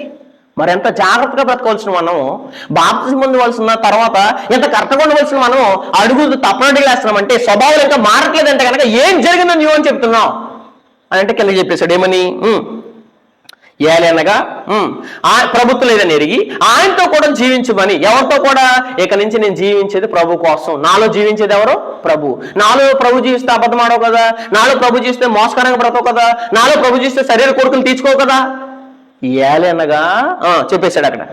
ఏలనగా ఆయనను, ఎవరిని? ప్రభు అయిన యేసుక్రీస్తు వారిని చూడగా ఏమైందంట, పాప విషయమే ఒక్కసారే చనిపోయాడు. నువ్వెన్నిసార్లు చనిపోతున్నావో నీ అంతరాత్మకి తెలుసు, నీ హృదయానికి తెలుసు. మనం ఎన్నిసార్లు చచ్చిపోతున్నాం. ఆయన యేసుప్రభువు ఎన్నిసార్లు చనిపోయాడు? ఒక్క మారే. ఆయన పాప విషయమే ఏలనగా ఆయన చనిపోవడం చూడగా పాప విషయమే, అంటే మన పాపాన్ని ఆయన మీద వేసుకుని ఆయన ఏమైపోయాడు? ఆ పాప విషయమే చనిపోయి ఏమైపోయాడంట, ఒక మారే చనిపోయింది. కానీ ఆయన జీవించడం చూడగా మనం కూడా బాప్తిసం పొందిన తర్వాత జీవించట చూడగా ఎలా ఉండాలి చెప్పేశారు అక్కడ. ఆయన జీవించట చూడగా దేవుని విషయం ఏమవుతున్నాడు? మనకు కూడా నన్ను కోతలు ఏమని గలతీయులకు రాసిన పత్రిక 2వ అధ్యాయం 20వ వచనం. బాప్తిసం పొందిన తర్వాత నీలో పాత పురుషుడు, పాత స్త్రీ, పాత స్వభావము కనపడకుండా కప్పెట్టేయాలి, సమాధి చేసేయాలి, మృతి పొందేలాగా ఆ పురుషుడు ఎప్పుడు కనపడకూడదు. గతంలో ఉన్న అమ్మాయి ఇలాగే ఉందండి, మీకు ఆ స్త్రీ గురించి తెలియదండి, వాళ్ళు ఎక్కడ ఉంటున్నారు, మీ వాళ్ళ స్వభావం తెలియదండి, మీ దగ్గర బాగా నటిస్తారు కానీ వాళ్ళ జీవితం ఏంటో మాకు తెలుసండి అని ఇతరులు సంఘర్షుల గురించి చెప్పేలా ఉండకూడదండి. గలతీయులకు రాసిన పత్రిక 2వ అధ్యాయం 20వ వచనం. నేను క్రీస్తుతో కూడా, గలతీయులకు రాసిన పత్రిక 2వ అధ్యాయం 20వ వచనం, నేను క్రీస్తుతో కూడా సిలువేయబడి ఉన్నాను. ఎంతమంది సిలువేయబడ్డారు నిజంగా చెప్పండి? నిజంగా ఎంతమంది మారితే కనుక ఈ మాట చెప్పగలరు? నేను క్రీస్తు కూడా సిలువబడి ఉన్నాను, ఇక నువ్వు జీవించేవాడిని ఎవరు కాదు, నేను కాను అని చెప్పేశాడు. నిజంగా నేనేనా? నేనే మరలా రిపీట్ అవుతున్నానా? నేనే మరలా బ్రతుకుతున్నానా? నేనే మరలా చనిపోతున్నానా? మరలా నా మీద పాపం ఏం చేస్తుంది, ప్రభుత్వం చేస్తుందా అని ఆలోచన లేదని చాలా సమాజానికి. ఇది గురించి అంటే దాని గురించి ఆలోచించట్లేదు చాలా మంది. సీరియస్ పెట్టవలసింది జీవితంలో బ్రతుకుల్లో మార్పులు అంటే దాంట్లో సీరియస్ కాకుండా 31st ఎప్పుడు అవుతుంది, కౌంట్ స్టార్ట్ అయింది ఎప్పటి నుంచి, 11/1, 11/2, 11/3 ఈ కౌంట్ డౌన్లు పెడతారు. కానీ నా కౌంట్ డౌన్ దగ్గర అయిపోతుంది. 2024 సంవత్సరం నా జీవితంలో అయిపోయిందంటే నా ఆయుష్ కాలానికి ఏమయ్యాను, దగ్గర అవుతున్నాను. నా ఆయుష్ కాలంలో ఒక సంవత్సరం ఏమైపోయింది, తరిగిపోయిందనే బాధ కూడా లేదండి. ఈ సంవత్సరం అంతా ఇష్టానుసారంగా బతుకాను, ఇక నుంచి అయినా యథార్థంగా బ్రతకాలి, నీతిగా బ్రతకాలని మానేసి సంబరాలు చేసుకుందాం, విందులు చేసుకుందాం, పార్టీలు చేసుకుందాం, కొంతమంది కూర్చుని సిట్టింగ్ చేద్దాం, మందు తాగుదాం, ఎంజాయ్ చేద్దాం. ఇదేంటి కావాల్సింది? ఏం నూతనత్వం జరిగిందని న్యూ అని చెప్తున్నారండి ప్రపంచంలో? ఎక్కడ జరగట్లేదండి. ఎందుకోసం అంటే అదే పురుషుడు ఏమవుతున్నాడు, రిపీట్ అవుతున్నాడు. ప్రకటన గ్రంథం 3వ అధ్యాయం, ప్రకటన గ్రంథము 3వ అధ్యాయం, ప్రకటన గ్రంథం 3వ అధ్యాయం 10 రోజుల్లో దేవుడు సమాచారం తెలియజేస్తున్నాడు. సార్దీసులో ఉన్న సంఘదూతకు ఇలాగ రాయి, 7 నక్షత్రాలను దేవుని 7 ఆత్మలు గలవాడు చెప్పు సంగతులు ఏమనగా, నీ క్రియలను అందరూ ఏం తెలియదు, డేట్ తెలుసు, ఆ రోజు వచ్చేస్తుందో తెలుసు, ముందుగా ఆ రోజు గురించి ముందుగా ఎడిటింగ్లు చేసి హ్యాపీ న్యూ ఇయర్ చెప్పడం తెలుసు, క్రిస్మస్ చెప్పడం తెలుసు. కానీ ఏం తెలుసు నీకు అని అంటే అక్కడ ఏం చెప్తున్నాడు, నీ క్రియలను నేను, అంటే దేవునికి మన ప్రతి క్రియ తెలుసు అండి. ఇక్కడ కూర్చొని నీవు ఏ స్వభావంతో ఉన్నావో, ఏ హృదయంతో ఉన్నావో, ఎలా బ్రతుకుతున్నావో, ప్రతిదీ ఎవరో మనం తప్పు చేస్తామని చెప్పాల్సిన మన హృదయమే మన లోపల బయటేద్దంట. అందుకోసం ఇంకెంతకేమన్నాడు చూడండి, నీ క్రియలను నేను ఎరుగుదును, నువ్వెలా ఉన్నావంట, జీవించుచున్నావన్న పేరు మాత్రం ఉంది కానీ నువ్వెవరు? బాప్తిసం పొందిన తర్వాత కూడా మృతులేనా? బాప్తిసం పొందిన తర్వాత కూడా చచ్చిపోతున్న వారేనా? బాప్తిసం పొందిన తర్వాత కూడా నూతన స్వభావం కలగట్లేదా? నూతన జీవనాన్ని కంటిన్యూ చేయట్లేదా? ఒకసారి దయచేసి ఆలోచన. ఎందుకంటే ఇంకా చచ్చిపోయిన శవాలతో పోడుకుంటున్నాం మనం, చచ్చిపోయిన వాళ్ళతో భోజనం చేస్తున్నాం, చనిపోయిన వాళ్ళతో ఏం చేస్తున్నాం, పాటలు పాడుతున్నాం, చనిపోయిన వాళ్ళతో ఏం చేస్తున్నాం, దేవుళ్ళలో పాల్గొంటున్నాం, చనిపోయిన వాళ్ళతో ఏం చేసుకుంటున్నాం, ఇతను నా సహోదరు అంటున్నాం, నా సహోదరు అన్నాం. ఎంతమంది పాప విషయంగా నిజంగా చనిపోతే మాత్రమే బ్రతుకుచున్న వారితో ఎక్కువ సహవాసం చేస్తున్నాం అంటే చచ్చిపోయిన వాళ్ళతో ఎక్కువ సహవాసం చేస్తాం. ఎందుకంటే వీళ్ళందరూ పేరుకే ఏమని, జీవించుచున్నావన్న పేరు మాత్రం కానీ ఎవరు? మృతులండి. ఎన్నిసార్లు మృతులు? నేను ఒక్కసారి చనిపోయాను. ప్రభనేశ్వర గారు చెప్పే గట్స్ ఉన్నాయి మనకి. నేను ఒక్కసారే చనిపోయాను. ఎప్పుడంటే అది కూడా నా బాప్తిసంలో పాప విషయంలో చనిపోయాను, కానీ బాప్తిసం పొందిన కానీ నేను ఎప్పుడూ కూడా చనిపోలేదని గట్స్తో బ్రతికేవారు ఎవరండి? అదండి నూతనత్వం అంటే. దాంట్లో అండి వెతకవలసింది మన న్యూ అంటే. అందుకోసం దేవుడు అంటే చూడండి, పేతురు రాసిన 2వ పత్రిక 2వ అధ్యాయం 19 నుంచి చదువుదాం. పేతురు రాసిన 2వ పత్రిక 2వ అధ్యాయం 19 నుంచి చదువుదాం. 2వ అధ్యాయం 19. వారు ప్రభువును రక్షకుడైన యేసుక్రీస్తు విషయమై అనుభవ జ్ఞానం చేత. తెలుసా మీకు ఏంటి లోకమాలిన్యాలు అంటే? ఆల్రెడీ మీరు పాపం నుంచి ఏం చేసుకున్నారు, బాప్తిసంలో తప్పించేసుకున్నారు. తప్పించేసుకున్న తర్వాత ఆ పురుషుడు మళ్ళీ వచ్చేస్తాడు అంటే నిజంగా మీరేమీ ఉండదు, చచ్చిపోలేదు. మనం అంటండి చాలా మంది సమాజంలో చెప్తారు ఏమనంటే, ఒరు బాబు పామును కొడితే పూర్తిగా చంపే అంటే బ్రతుకుతున్నట్టు నటిస్తున్న ప్రాముఖ్యత ఎంత ప్రమాదమో, బాప్తిసంలో నటించి బ్రతికి నటించి తీసుకుని బాప్తిసం పొందిన తర్వాత కూడా అదే జీవితం కంటిన్యూ అయితే ఆ మనిషితో కూడా అంతే ప్రమాదం. ఇందు గురించి అంటే గతంలో వదిలేశారని చెప్తున్నారు కదా, గతంలో అలాంటి తప్పులు చేశారని చెప్పారు కదా, నిజంగా రియలైజేషన్ అడిగారు కదా, పాప క్షమాపణ అడిగారు కదా, మారని చెప్తున్నారు కదా, మరి అదే రిపీట్ అయిన బ్రతికి ఎందుకు రిపీట్ అవుతుంది? అక్కడ చెప్పేశాడు, మీరు ప్రభువును రక్షకుడైనా యేసుక్రీస్తు విషయమైన అనుభవ జ్ఞానం వచ్చేసిందండి. నిజంగా ఆయన గురించి బ్రతకాలండి, ఆయన కోసం చనిపోవాలండి అంటే బాప్తిసం పొందిన 10 రోజులే వీళ్ళకి. చాలా మంది బాప్తిసం పొందిన 10 రోజులు ఏమైపోతారంటే, మీరు లోపల చెప్పండి సరి చేసుకుంటాను, మీరు ఏదైనా తప్పులు చెప్తే నేను సరి చేసుకుంటాను. కొన్ని సంవత్సరాలు అయిన తర్వాత తప్పులు చెప్పామనుకోండి, వీళ్ళకి ఏమైపోతారు, గుచ్చుకుపోద్ది. మరి ఆల్రెడీ బాప్తిసం పొందిన తర్వాత, ఏ బ్రదర్ నా తప్పులు అంటే చెప్పండి, నేను సరి చేసుకుంటాను, నా మార్గం ఏదైనా రాంగ్కి వెళ్తే చెప్పండి సరి చేసుకుంటాను అన్న నీవు కొన్ని సంవత్సరాల తర్వాత ఏమైపోతావు అంటే, ఎవరైనా మన తప్పులు ఏలెత్తితే లేదా తప్పులు సరిచేతంటే బాధ వచ్చేస్తుందంటే ఏం అనుభవ జ్ఞానం వచ్చింది నీకు? మన ప్రభువును రక్షకుడైన యేసుక్రీస్తు విషయమైన అనుభవ జ్ఞానం చేత ఈ లోకమాలిన్యములను తప్పించుకున్న తర్వాత మరలా వాటిలో చెక్కబడి వాటి చేత జయింపబడినడా, వాటి చేత ఏం చేయట్లేదంట, జయింపబడినడలా వారి కడవరి స్థితి మొదటి స్థితి కంటే ఏమైపోద్దంట, చెడ్డది. ఏంటండి బాప్తిసం పొంది ఇలా అయిపోయారు, లోపల కలిసిపోయారంటే వీళ్ళు వీళ్ళు యేసుక్రీస్తు అనుభవ జ్ఞానం చేత వచ్చిన వారు లోకమాలిని తప్పించుకున్న తర్వాత వాటిలోకి వెళ్తున్నారంటే వీళ్ళ స్థితి ఏమైపోద్ది? అంతకుముందే బెటర్ ఒకటి. ఇప్పుడు ఎలా అయిపోతారో ఇంకా దారుణం అయిపోతారు. ఈనాడు చాలా మంది సమాజంలో చూడండి ఎలాంటి స్థితి ఉంది, కడవరి స్థితి. అంటే గతంలో అండి ఇప్పుడు చాలా మంది బాత్రూమ్ ఉన్న వాళ్ళు లోకంలో మందు తాగుతున్నారు, సిగరెట్ వెళ్తున్నారంటే అర్థం ఏంటి? ఇలా ఆల్రెడీ మనకు ముందు సీనియర్స్ మీరు ఇప్పుడు బాప్తిజం పొందారేమో, మేము ఎప్పుడో బాప్తిజం పొందేం తెలుసా, ఎప్పుడో దేవుని కోసం బతికేం తెలుసా, ఎప్పుడో మీటింగ్లు ఎట్టేం తెలుసా? వాళ్ళు ఇప్పుడు ఉన్నారా? ఇప్పుడు కనపడరు. ఇప్పుడు అలా బతుకుతారా? వాళ్ళు కనపడరు. ఎందు గురించి? వాళ్ళ స్థితి మరీ ఏమైపోయిందంటే చెడ్డదే అయిపోయింది. ఎందుకు? మరలా లోపల కలిసిపోయారు. వాళ్ళ స్థితి ఏమన్నా చూడండి, వారి నీతి మార్గమును 21 వచనం, వారి నీతి మార్గమును అనుభవపూర్వకంగా తెలుసుకుని. ఎలా తెలుసుకున్నారు? ఇది కరెక్ట్ అని తెలుసు, ఇలా ఉంటేనే రక్షించబడాలని తెలుసు, ఇలా మార్పు పొందితేనే బాప్తిజం పొందాలని అన్నీ తెలుసు వీళ్ళకి. మళ్ళీ అట్టుకొచ్చి ఎక్కడ ఉన్నారు? లోకంలో కలిసిపోయినారు. వారి నీతి మార్గం అనుభవపూర్వకంగా తెలుసుకుని తాము అప్పగింపబడిన పరిశుద్ధమైన ఆజ్ఞ నుండి తొలగిపోవటం కంటే ఆ మార్గం అనుభవపూర్వకంగా వారికి తెలియకుండాటి మేము ఆల్రెడీ లోకంలో కలిసిపోయారంటే నిజంగా వీళ్ళు బాప్తిజం పొందకపోవడమే బెటర్ అండి. బతకలేని వారు, జీవించలేని వారు, నూతనత్వం కలగకుండా జీవించేవారు నిజంగా బాప్తిజం పొందకపోవడమే బెటర్. ఎందు గురించి అంటే వారికి అనుభవపూర్వకంగా వారికి ఈ మార్గం తెలియకుండాటి మేలు. ఎందుకంటే కుక్క ఎలా ఉంటుందంట, అందుకోసం ఎగ్జాంపుల్ రాశాడు చూడండి అక్కడ 22 వచనంలో. కుక్క తన వాంతికి తిరిగినట్టు వాంతి కక్కేసిందని మింగేస్తుంది. అలాగే కూడా కక్కేసిన పాపాన్ని, కక్కేసిన స్వభావాన్ని, కక్కేసిన జీవితాన్ని, కక్కేసిన నడవడికని, కక్కేసిన అసభ్యకరమైన చూపుల్ని, అసభ్యకరమైన ఆలోచనలు, అసభ్యకరమైన జీవితాన్ని కక్కేసిన తర్వాత కూడా మరలా మింగేస్తున్నామంటే నువ్వు కుక్క కంటే హీనం. ఎందుకంటే పందిని ఎంత కడిగినా ఎక్కడికి వెళ్తుంది? బురదలోకి వెళ్తుంది. కుక్క ఏం చేస్తుంది? కక్కేసిందని మింగేస్తుంది, దాని స్వభావం అది. అలాగే బాప్తిజం పొందిన తర్వాత కూడా కక్కేసిన జీవితాన్ని మరలా మింగేస్తున్నారంటే జీవితం మారిందా అంటే మారలేదు. నూతన స్వభావం వచ్చిందంటే జరగలేదు. ఏం జరిగిందని నువ్వు చెప్తున్నారు చాలా మంది. ఇలాగే బ్రతుకున్నారు చాలా మంది బాప్తిజం పొందిన తర్వాత కూడా. అందుకోసమే కుక్క తన వాంతికి తిరిగినట్టు, కడగబడిన పంది బురదలో దొరికినట్టు మహారాణి వచ్చి శుభ్రంగా పందిని కడిగేసి ముక్కుకి బంగారం ఉంగరం పెట్టేస్తే మరలా తీసుకెళ్తే ఎక్కడికి వెళ్ళిందంట? మరలా బురదలోకి వెళ్ళిందంట. అలాగే ఈనాడు ఎంత వాక్యం చెప్పినా, ఎంత గద్దించినా, మీ బ్రతుకులు మారట్లేదని చెప్పినా మరలా లోకంలోకి వెళ్ళిపోయి కలిసిపోయి ఆ బురదలో ఏం చేస్తారండి? దొర్లి వస్తారండి ఆరాధనలకు. మళ్ళీ అది ఎంతవరకు వాస్తవం? ఏం జరిగిందని నువ్వు అని చెప్తున్నావు నువ్వు? కుక్క తన వాంతి తిరిగినట్టు, కడగబడిన పంది బురదలో దొరికినట్టు మళ్ళీనట్టు నిజమైన సామెత చొప్పున వీరికి ఏమవుతుందంట? సంభవించును అని చెప్పేశాడు. బాప్తిజం పొందిన తర్వాత నూతనత్వం లేదు, బాప్తిజం పొందకపోతే లేదు, అసలు న్యూ అనేది లేదు. అక్కడ న్యూ అనేది జరిగినా సరే ఆ నూతనత్వాన్ని కంటిన్యూ చేయకుండా, న్యూని కొత్తదానాన్ని కంటిన్యూ చేయకుండా బ్రతికేవారు ప్రతి ఒక్కరు ఎవరంటే ఇప్పటికీ వారి జీవితంలో ఏం జరగలేదు? హ్యాపీ అనేది జరగలేదు, న్యూ అనేది జరగలేదు. ఇంక ఈయన ఎక్కడ జరుగుతుందండి? ఈయన దాని గురించి మనం పట్టించుకోకూడదని కూడా దేవుడు చెప్పేసి. ఎందుకంటే మునుపు ఉండినదే ఇక ముందు ఉండబోతుంది, సూర్యుడి కింద జరుగు ప్రతి దాని వల్ల ఏం లేదు, నూతనత్వం అనేది ఏందన్నాడు? లేదన్నాడు. మరి ఎక్కడ నూతనత్వం అంటే కనుక రోమపత్రిక 12వ అధ్యాయం. రోమపత్రిక 12వ అధ్యాయం 2వ వచనం చదువుదాం. రోమపత్రిక 12వ అధ్యాయం 2వ వచనం. రోమపత్రిక 12వ అధ్యాయం 2వ వచనం. మీరు ఈ లోక మర్యాదను, ఏ లోక మర్యాద?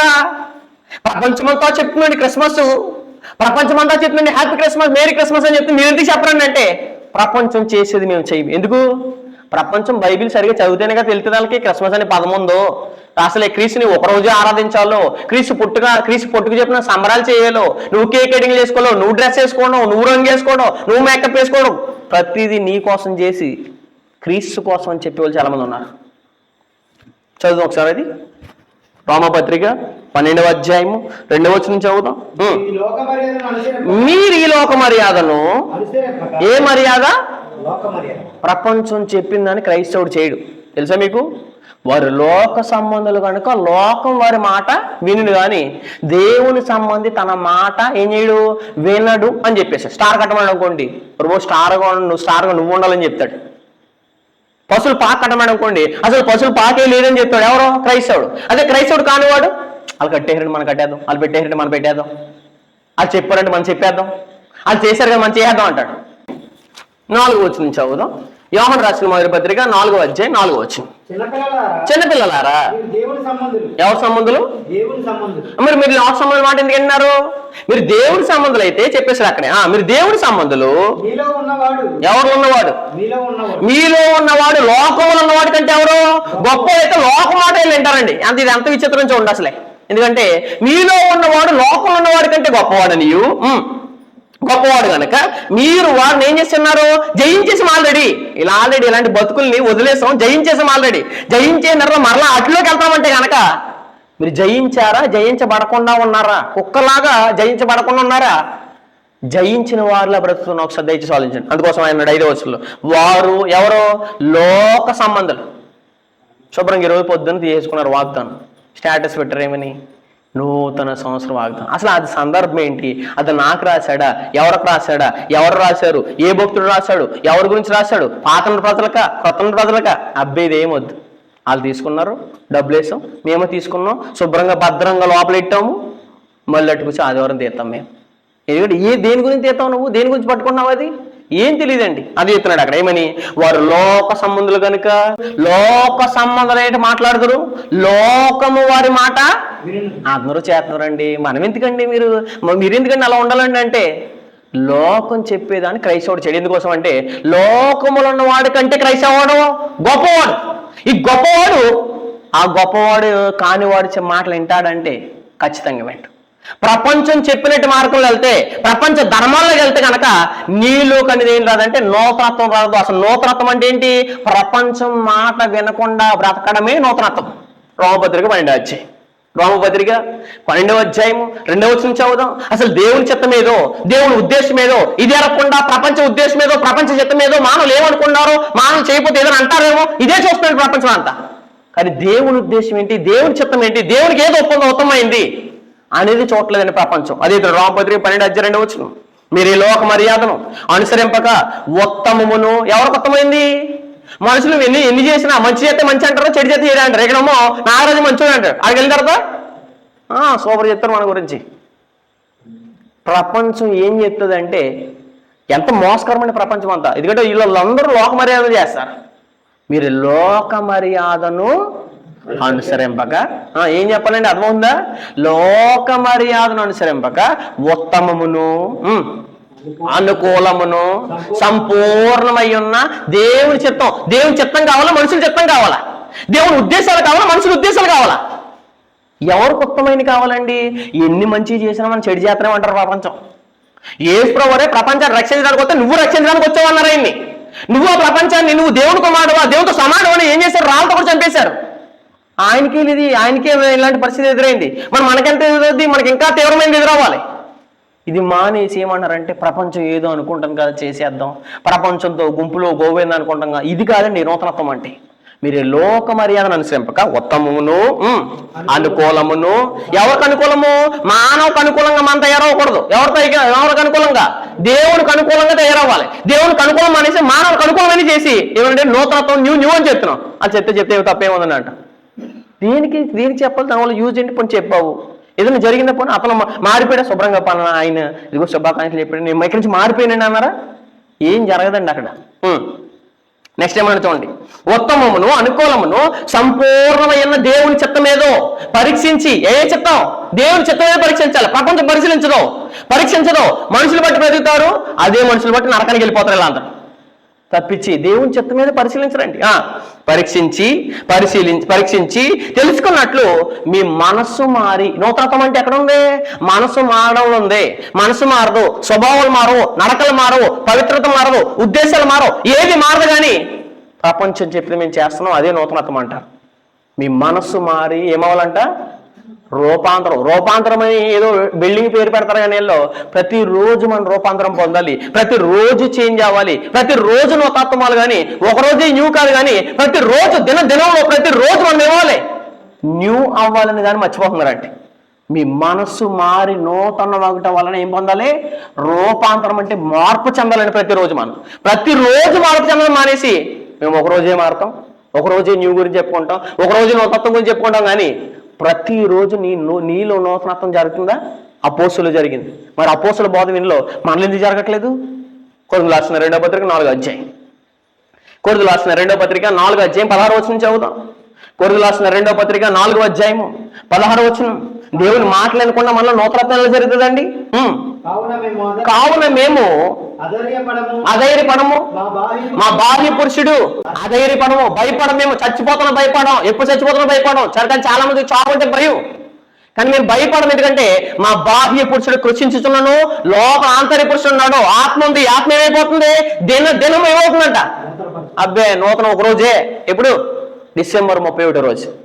అది కూడా 31 దాటిన తర్వాత 12 సమయం అంటే 12 గంటలు దాటిన తర్వాత మనకి.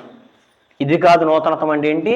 నేను ప్రతిరోజు దినదినము ఆత్మవిషయంలో ఎదుగుండమే ఏంటిది నూతనత్వం. పేతురు రాసిన మొదటి పత్రిక 2వ అధ్యాయం 2వ వచనం చెప్పడు చూడండి. బాప్తిజం అయిన తర్వాత వాక్యం అనే పాలు ప్రతిరోజు పడతాయి కనుక మనకి, ప్రతిరోజు శిశువు ఎలాగైతే ఎదుగుతుందో భౌతికమైన శిశువు, బాప్తిజం అయిన తర్వాత దినదినము వాక్యం వింటే కనుక దినదినము ఎదగాలండి. అది చెప్తున్నాడు అక్కడ 2వ అధ్యాయం మొదటి వచనం. 2 నుంచి చదువుదాం. పేతురు రాసిన మొదటి పత్రిక 2వ అధ్యాయం 2వ వచనంలో దేవుడు ఒక సమాచారం తెలియజేస్తున్నాడు. సమస్తమైన దుష్టత్వమును, సమస్తమైన దోషణ మాటలు, వేషధారణ, అసూయ, కపటము ఇవన్నీ ఏమవ్వాలంట? దోషణ మాటలు మాని కొత్తగా జన్మించిన శిశువును పోలిన వారే నిర్మలమైన వాక్యమైన పాల వలన రక్షణ విషయం ఏమవ్వాలి? దినము ఎదగవలసిన మనం రోజులు ఎదుగుతున్నామా? ఒక రోజు గుర్తొస్తున్నా న్యూ అంటే, ఒక రోజు కనబడుతున్నా ప్రపంచంలో న్యూ అంటే, ఒక రోజు కాదు. నీ జీవితంలో ప్రతిరోజు ఏమవ్వాలి? నూతనం అవ్వాలి. ప్రతిరోజు మారాలి, ప్రతిరోజు చేంజ్ చేసుకోవాలి. ప్రతిరోజు నేను ఏదో చేంజ్ అయ్యాను, ఈ రోజు నేను దేవుని వాక్యం, ఈ రోజు ఇది వదిలేశాను, ఇది మానేశాను, ఇదిగో ఒక రోజుకి నేను ఏమవ్వాలంటే క్రీస్తులా సంపూర్ణ దశకి వెళ్ళాలని న్యూ జరగవలసింది ప్రతి రోజులో, కానీ సంవత్సరాల్లో కాదండి, నెలలో కాదండి. అందుకోసం మీరు రక్షణ విషయంలో ఎదిగిన నిమిత్తము ఆ పాలన ఏం చేయండి? అపేక్షించి. అందుకని అపొస్తలులు ఏం చెప్పారు? మా బాహ్య పురుషుడు కృషించుచున్నాను, ఆంతర్య పురుషుడు ఏం చేస్తున్నాడు? దినము ఏం చేస్తున్నాడు? ఎదుగుతున్నాడు, నూతనం పొందుతున్నాడు, దినం ఎదుగుతున్నాడు. అది నూతనత్వం అండి. బాప్తిజం అంతా దినము ఎదగట్లేదంటే, ప్రతిరోజు ఎదగట్లేదంటే, ప్రతిరోజు మారట్లేదంటే ఏం జరిగిందండి? న్యూ అనేది బైబిల్లో ఉంది, దేవుని ఉద్దేశాల్లో ఉంది, కానీ ప్రపంచంలో ఎక్కడ న్యూ అనేది లేదండి. ఇలా బ్రతికితే న్యూ అవుతుంది, కానీ ప్రపంచం చెప్పినట్టు మనం బ్రతికితే నూతనత్వం. ఇలా బ్రతికినా, ఇలాంటి సంఘంలో ఉన్నా, ఇలా నూతనత్వం జీవిస్తే అప్పుడు నూతనమైన స్త్రీని మాత్రమే తీసుకెళ్తారు ప్రభు యేసు. అది కూడా తెలుసా మీకు? ప్రభు యేసు వారు, క్రీస్తు వారు 2వ రాకడలో వచ్చినప్పుడు, ఆయన సెకండ్ కమింగ్ అయినప్పుడు ఎవరిని తీసుకెళ్తాడంటే నూతనంగా బ్రతకలేని వాళ్ళు తీసుకెళ్ళడు. అది కూడా గుర్తుపెట్టుకోండి. తన భర్త కొరకు స్త్రీ ఏం చేయబడాలి? అలంకరించబడి ఎలా ఉండాలి? ఆ మాట ఎప్పుడైనా చదవరు? జాగ్రత్తగా చదువు ఒకసారి ప్రకటన అందం. ఇలా బ్రతికితే కనుక ఏం చేస్తాడంటే దేవుడు తీసుకెళ్తాడండి. ఎక్కడికి? ప్రకటన గ్రంథం 21వ అధ్యాయం 2వ వచనం చదువుదాం. ప్రకటన గ్రంథము 21వ అధ్యాయం 2వ వచనం. మరియు నేను నూతనమైన యెరూషలేమును, ఆ పరిశుద్ధ పట్టణము ఏం చేస్తుందంట? ఆ పరిశుద్ధ పట్టణము ఏంటిదంట? పరిశుద్ధము, నూతనమైన యెరూషలేము అంటండి. అంటే నా భార్య ఎలా బ్రతుందంటే ప్రతిరోజు నాలా రూపాంతరం పొంది, నాలాంటి స్వభావంలో భర్త ఎలా ఉన్నాడు అంటే, భర్త అంటే ఎవరు? ప్రభు యేసుక్రీస్తు వారు ఎలా ఉన్నారో అలా నూతనంగా బ్రతకబడిన స్త్రీని మాత్రమే తీసుకెళ్తాడు యేసువారు వచ్చి. అందుకోసం నూతనమైన యెరూషలేము అను ఆ పరిశుద్ధ పట్టణం, ఆ పరిశుద్ధ పట్టణము తన భర్త కొరకు ఏం చేయబడిందంట? అలంకరింపబడిన పెండ్లి కుమార్తె వలె సిద్ధపడి పరలోకమందున్న దేవుని యొద్ద నుండి దిగి వచ్చుట చూచితిని అని చెప్పేశాడు. కాబట్టి క్రీస్తు ప్రభువు వచ్చినప్పుడు ఎవరి భర్తలు తీసుకెళ్ళడు. క్రీస్తు ప్రభువు వచ్చినప్పుడు తీసుకెళ్ళాలంటే ఆ స్త్రీ నూతనమైనదిగా లేకపోతే, నూతన స్వభావంతో బతకపోతే, ఈ భార్య అనే స్త్రీని భర్త కొరకు అలంకరింపబడలేని స్త్రీని తీసుకెళ్తాడు, అలంకరింపబడిన స్త్రీని తీసుకెళ్తాడండి దేవుడు. ఇది ఖచ్చితంగా ఎదగాలండి. నీ భార్య అలంకరించబడకుండే, ఇదిగో అమ్మ భార్య నీ భార్య ఇంకా రాలేదేంటంటే స్టేజ్ మీదకే, ఏమి ఇంకా రెడీ అవ్వలేదండి. పెళ్లి చేసుకున్నప్పుడు భర్త అమ్మ స్టేజ్ ఎక్కేసాడు, కానీ భార్య ఏం చెబుతుంది? ఇంకా రెడీ అవుతుందంటే ఆగండి, భార్య ఇంకా స్టేజ్ మీద కూర్చోవరకు మీరు ప్రసంగం స్టార్ట్ చేయకండి, ఈ కార్యక్రమం స్టార్ట్ చేయకండి అంటారు. ఎందు గురించి? ఇంకా భార్య ఏం పడలేదు, సిద్ధపడలేదు. మరి ఇక్కడ భర్తము రెడీగా ఉన్నాడు ప్రభు యేసు పరలోకంలో. ఆ పరలోకంలో ఈ భార్య, సంఘం అనే భార్య, క్రీస్తు కట్టిన సంఘం అనే భార్య వెళ్ళాలంటే ఈ స్త్రీ నూతనత్వంగా లేకపోతే ఎలాగెళ్తుంది? అంటే నూతనత్వం ఎక్కడ ఉందండి? మన బ్రతుకుల్లో ఉంది, జీవితంలో ఉంది. లోకాన్ని మనం అంగీకరించుకోవడంలో ఉంది. లోకం మాట వినకపోవడంలో ఉంది. కానీ నూతనత్వము ప్రపంచం వెళ్ళే దారిలో మనం వెళ్తే మోసపోతాం అంటే, ప్రపంచం తెలియగా మోసపోతుంది. ఎందుకంటే నీ భర్త అనగా ప్రభు యేసుక్రీస్తు వారు అనే భర్త నిన్ను తీసుకెళ్ళాలంటే దినం ఏమవ్వాలి? నీవు నూతనత్వం జరగాలి. రోజుల్లో కాదు, ఒక రోజే కాదు, ప్రతిరోజు నూతనత్వం జరగాలండి. లేదా జరగట్లేదంటే నువ్వేమవుతున్నావు అని అర్థం, మోసపోతున్నావు అని అర్థం. కొలస్సీయులకు రాసిన పత్రిక 2వ అధ్యాయం, కొలస్సీయులకు రాసిన పత్రిక 2వ అధ్యాయం 6వ వచనం చదువుదాం. కొలస్సీయులకు రాసిన పత్రిక 2వ అధ్యాయం 6వ వచనం. కొలస్సీయులకు రాసిన పత్రిక 2వ అధ్యాయం 6వ వచనం. కావున మీరు ప్రభువైన యేసుక్రీస్తు యేసును అంగీకరించిన విధముగా ఆయన యందు వేరుపారిన వారే ఇంటి వలే కట్టబడుచు మీరు నేర్చుకున్న ప్రకారంగా. అపోస్తలులు ఎక్కడ చెప్పారు న్యూ ఇయర్ చేయమని? చెప్పలేదు.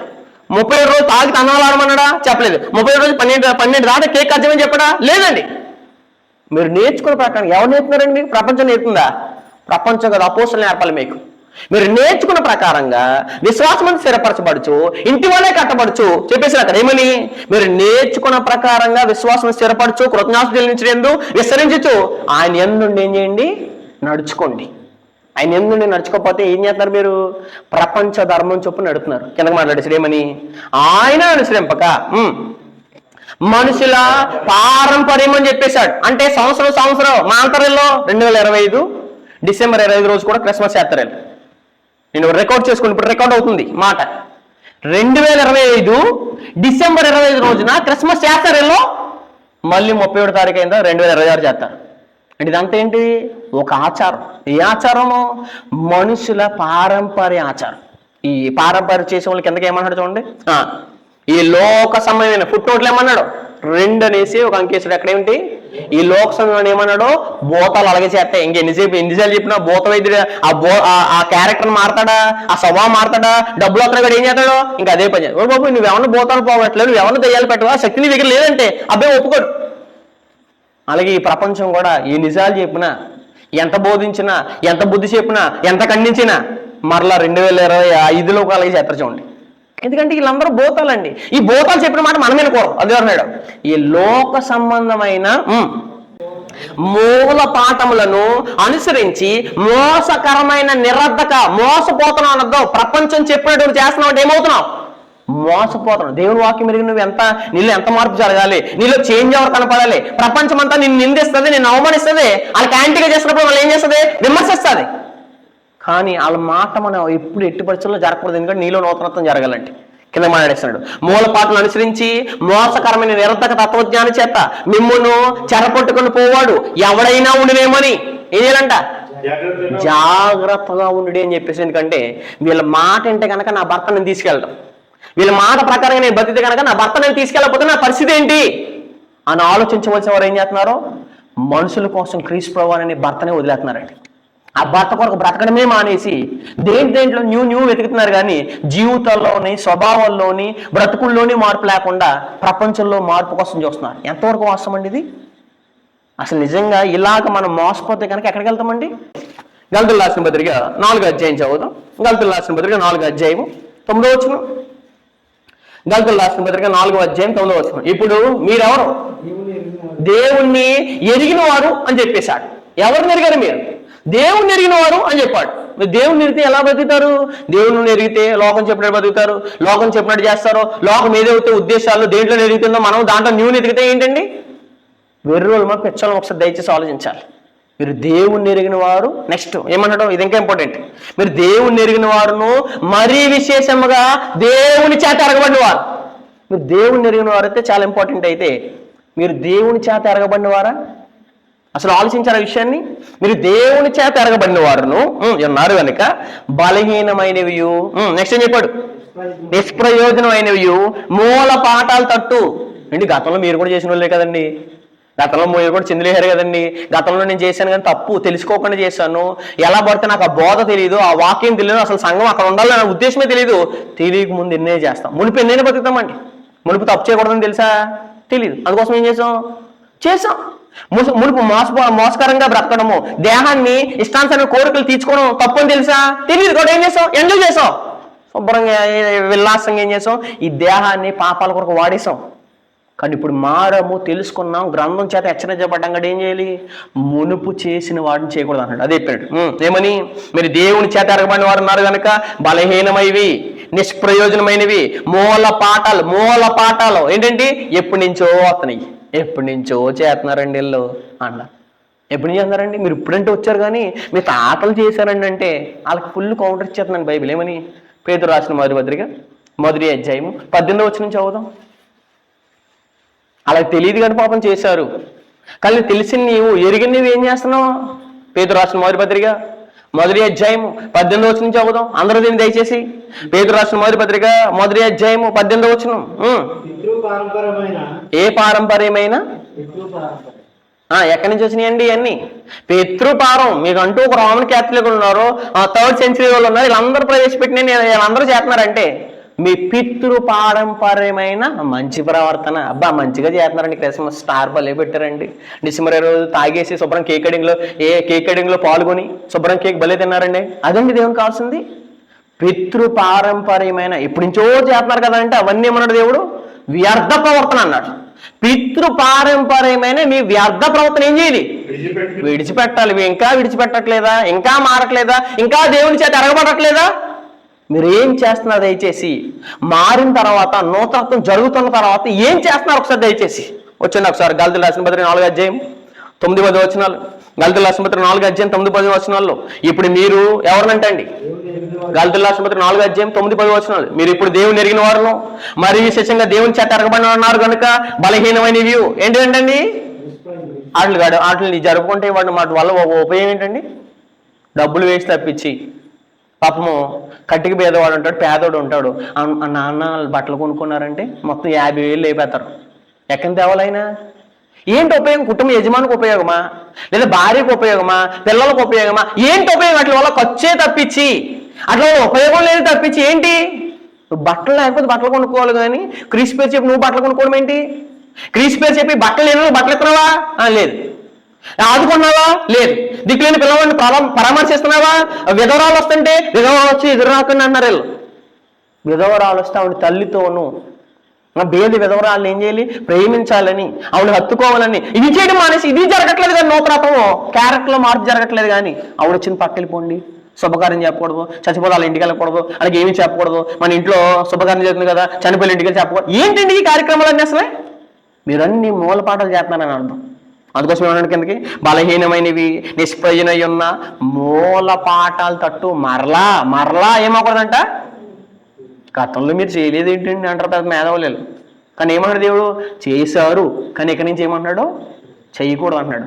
మరలా తిరగనేలా మునుపటి వలే అంటే గతంలో చేశారనే మునుపటి వలే మరలా వాటికి దాసులై ఎండగోరనేలా. నెక్స్ట్ చెప్పేశాడు, మీరు దినములను. రేపు ఈరోజు చేసింది ఏంటిది? New year. ఏ day? First day. May day చేస్తారు తెలుసా? ఫస్ట్ డే ఏ రోజు? మే నెల. ఎందుకు? కార్మికులు అందరూ చేస్తారు. ఇప్పుడు నామకత క్రైస్తవులు అందరూ చేస్తారు ఫస్ట్.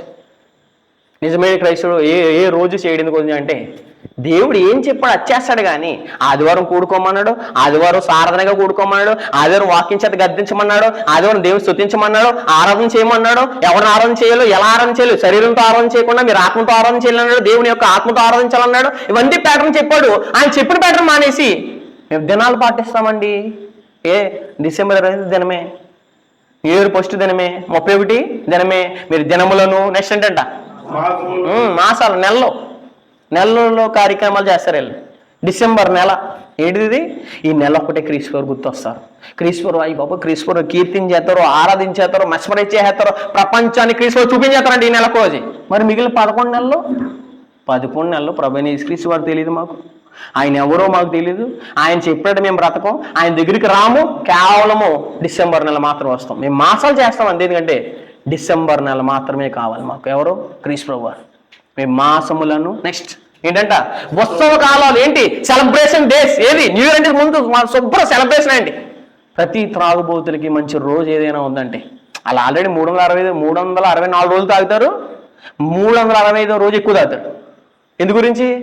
న్యూ ఇయర్ వచ్చిందంటే క్రీస్తు ప్రభువు కాదు, ఎవరికే?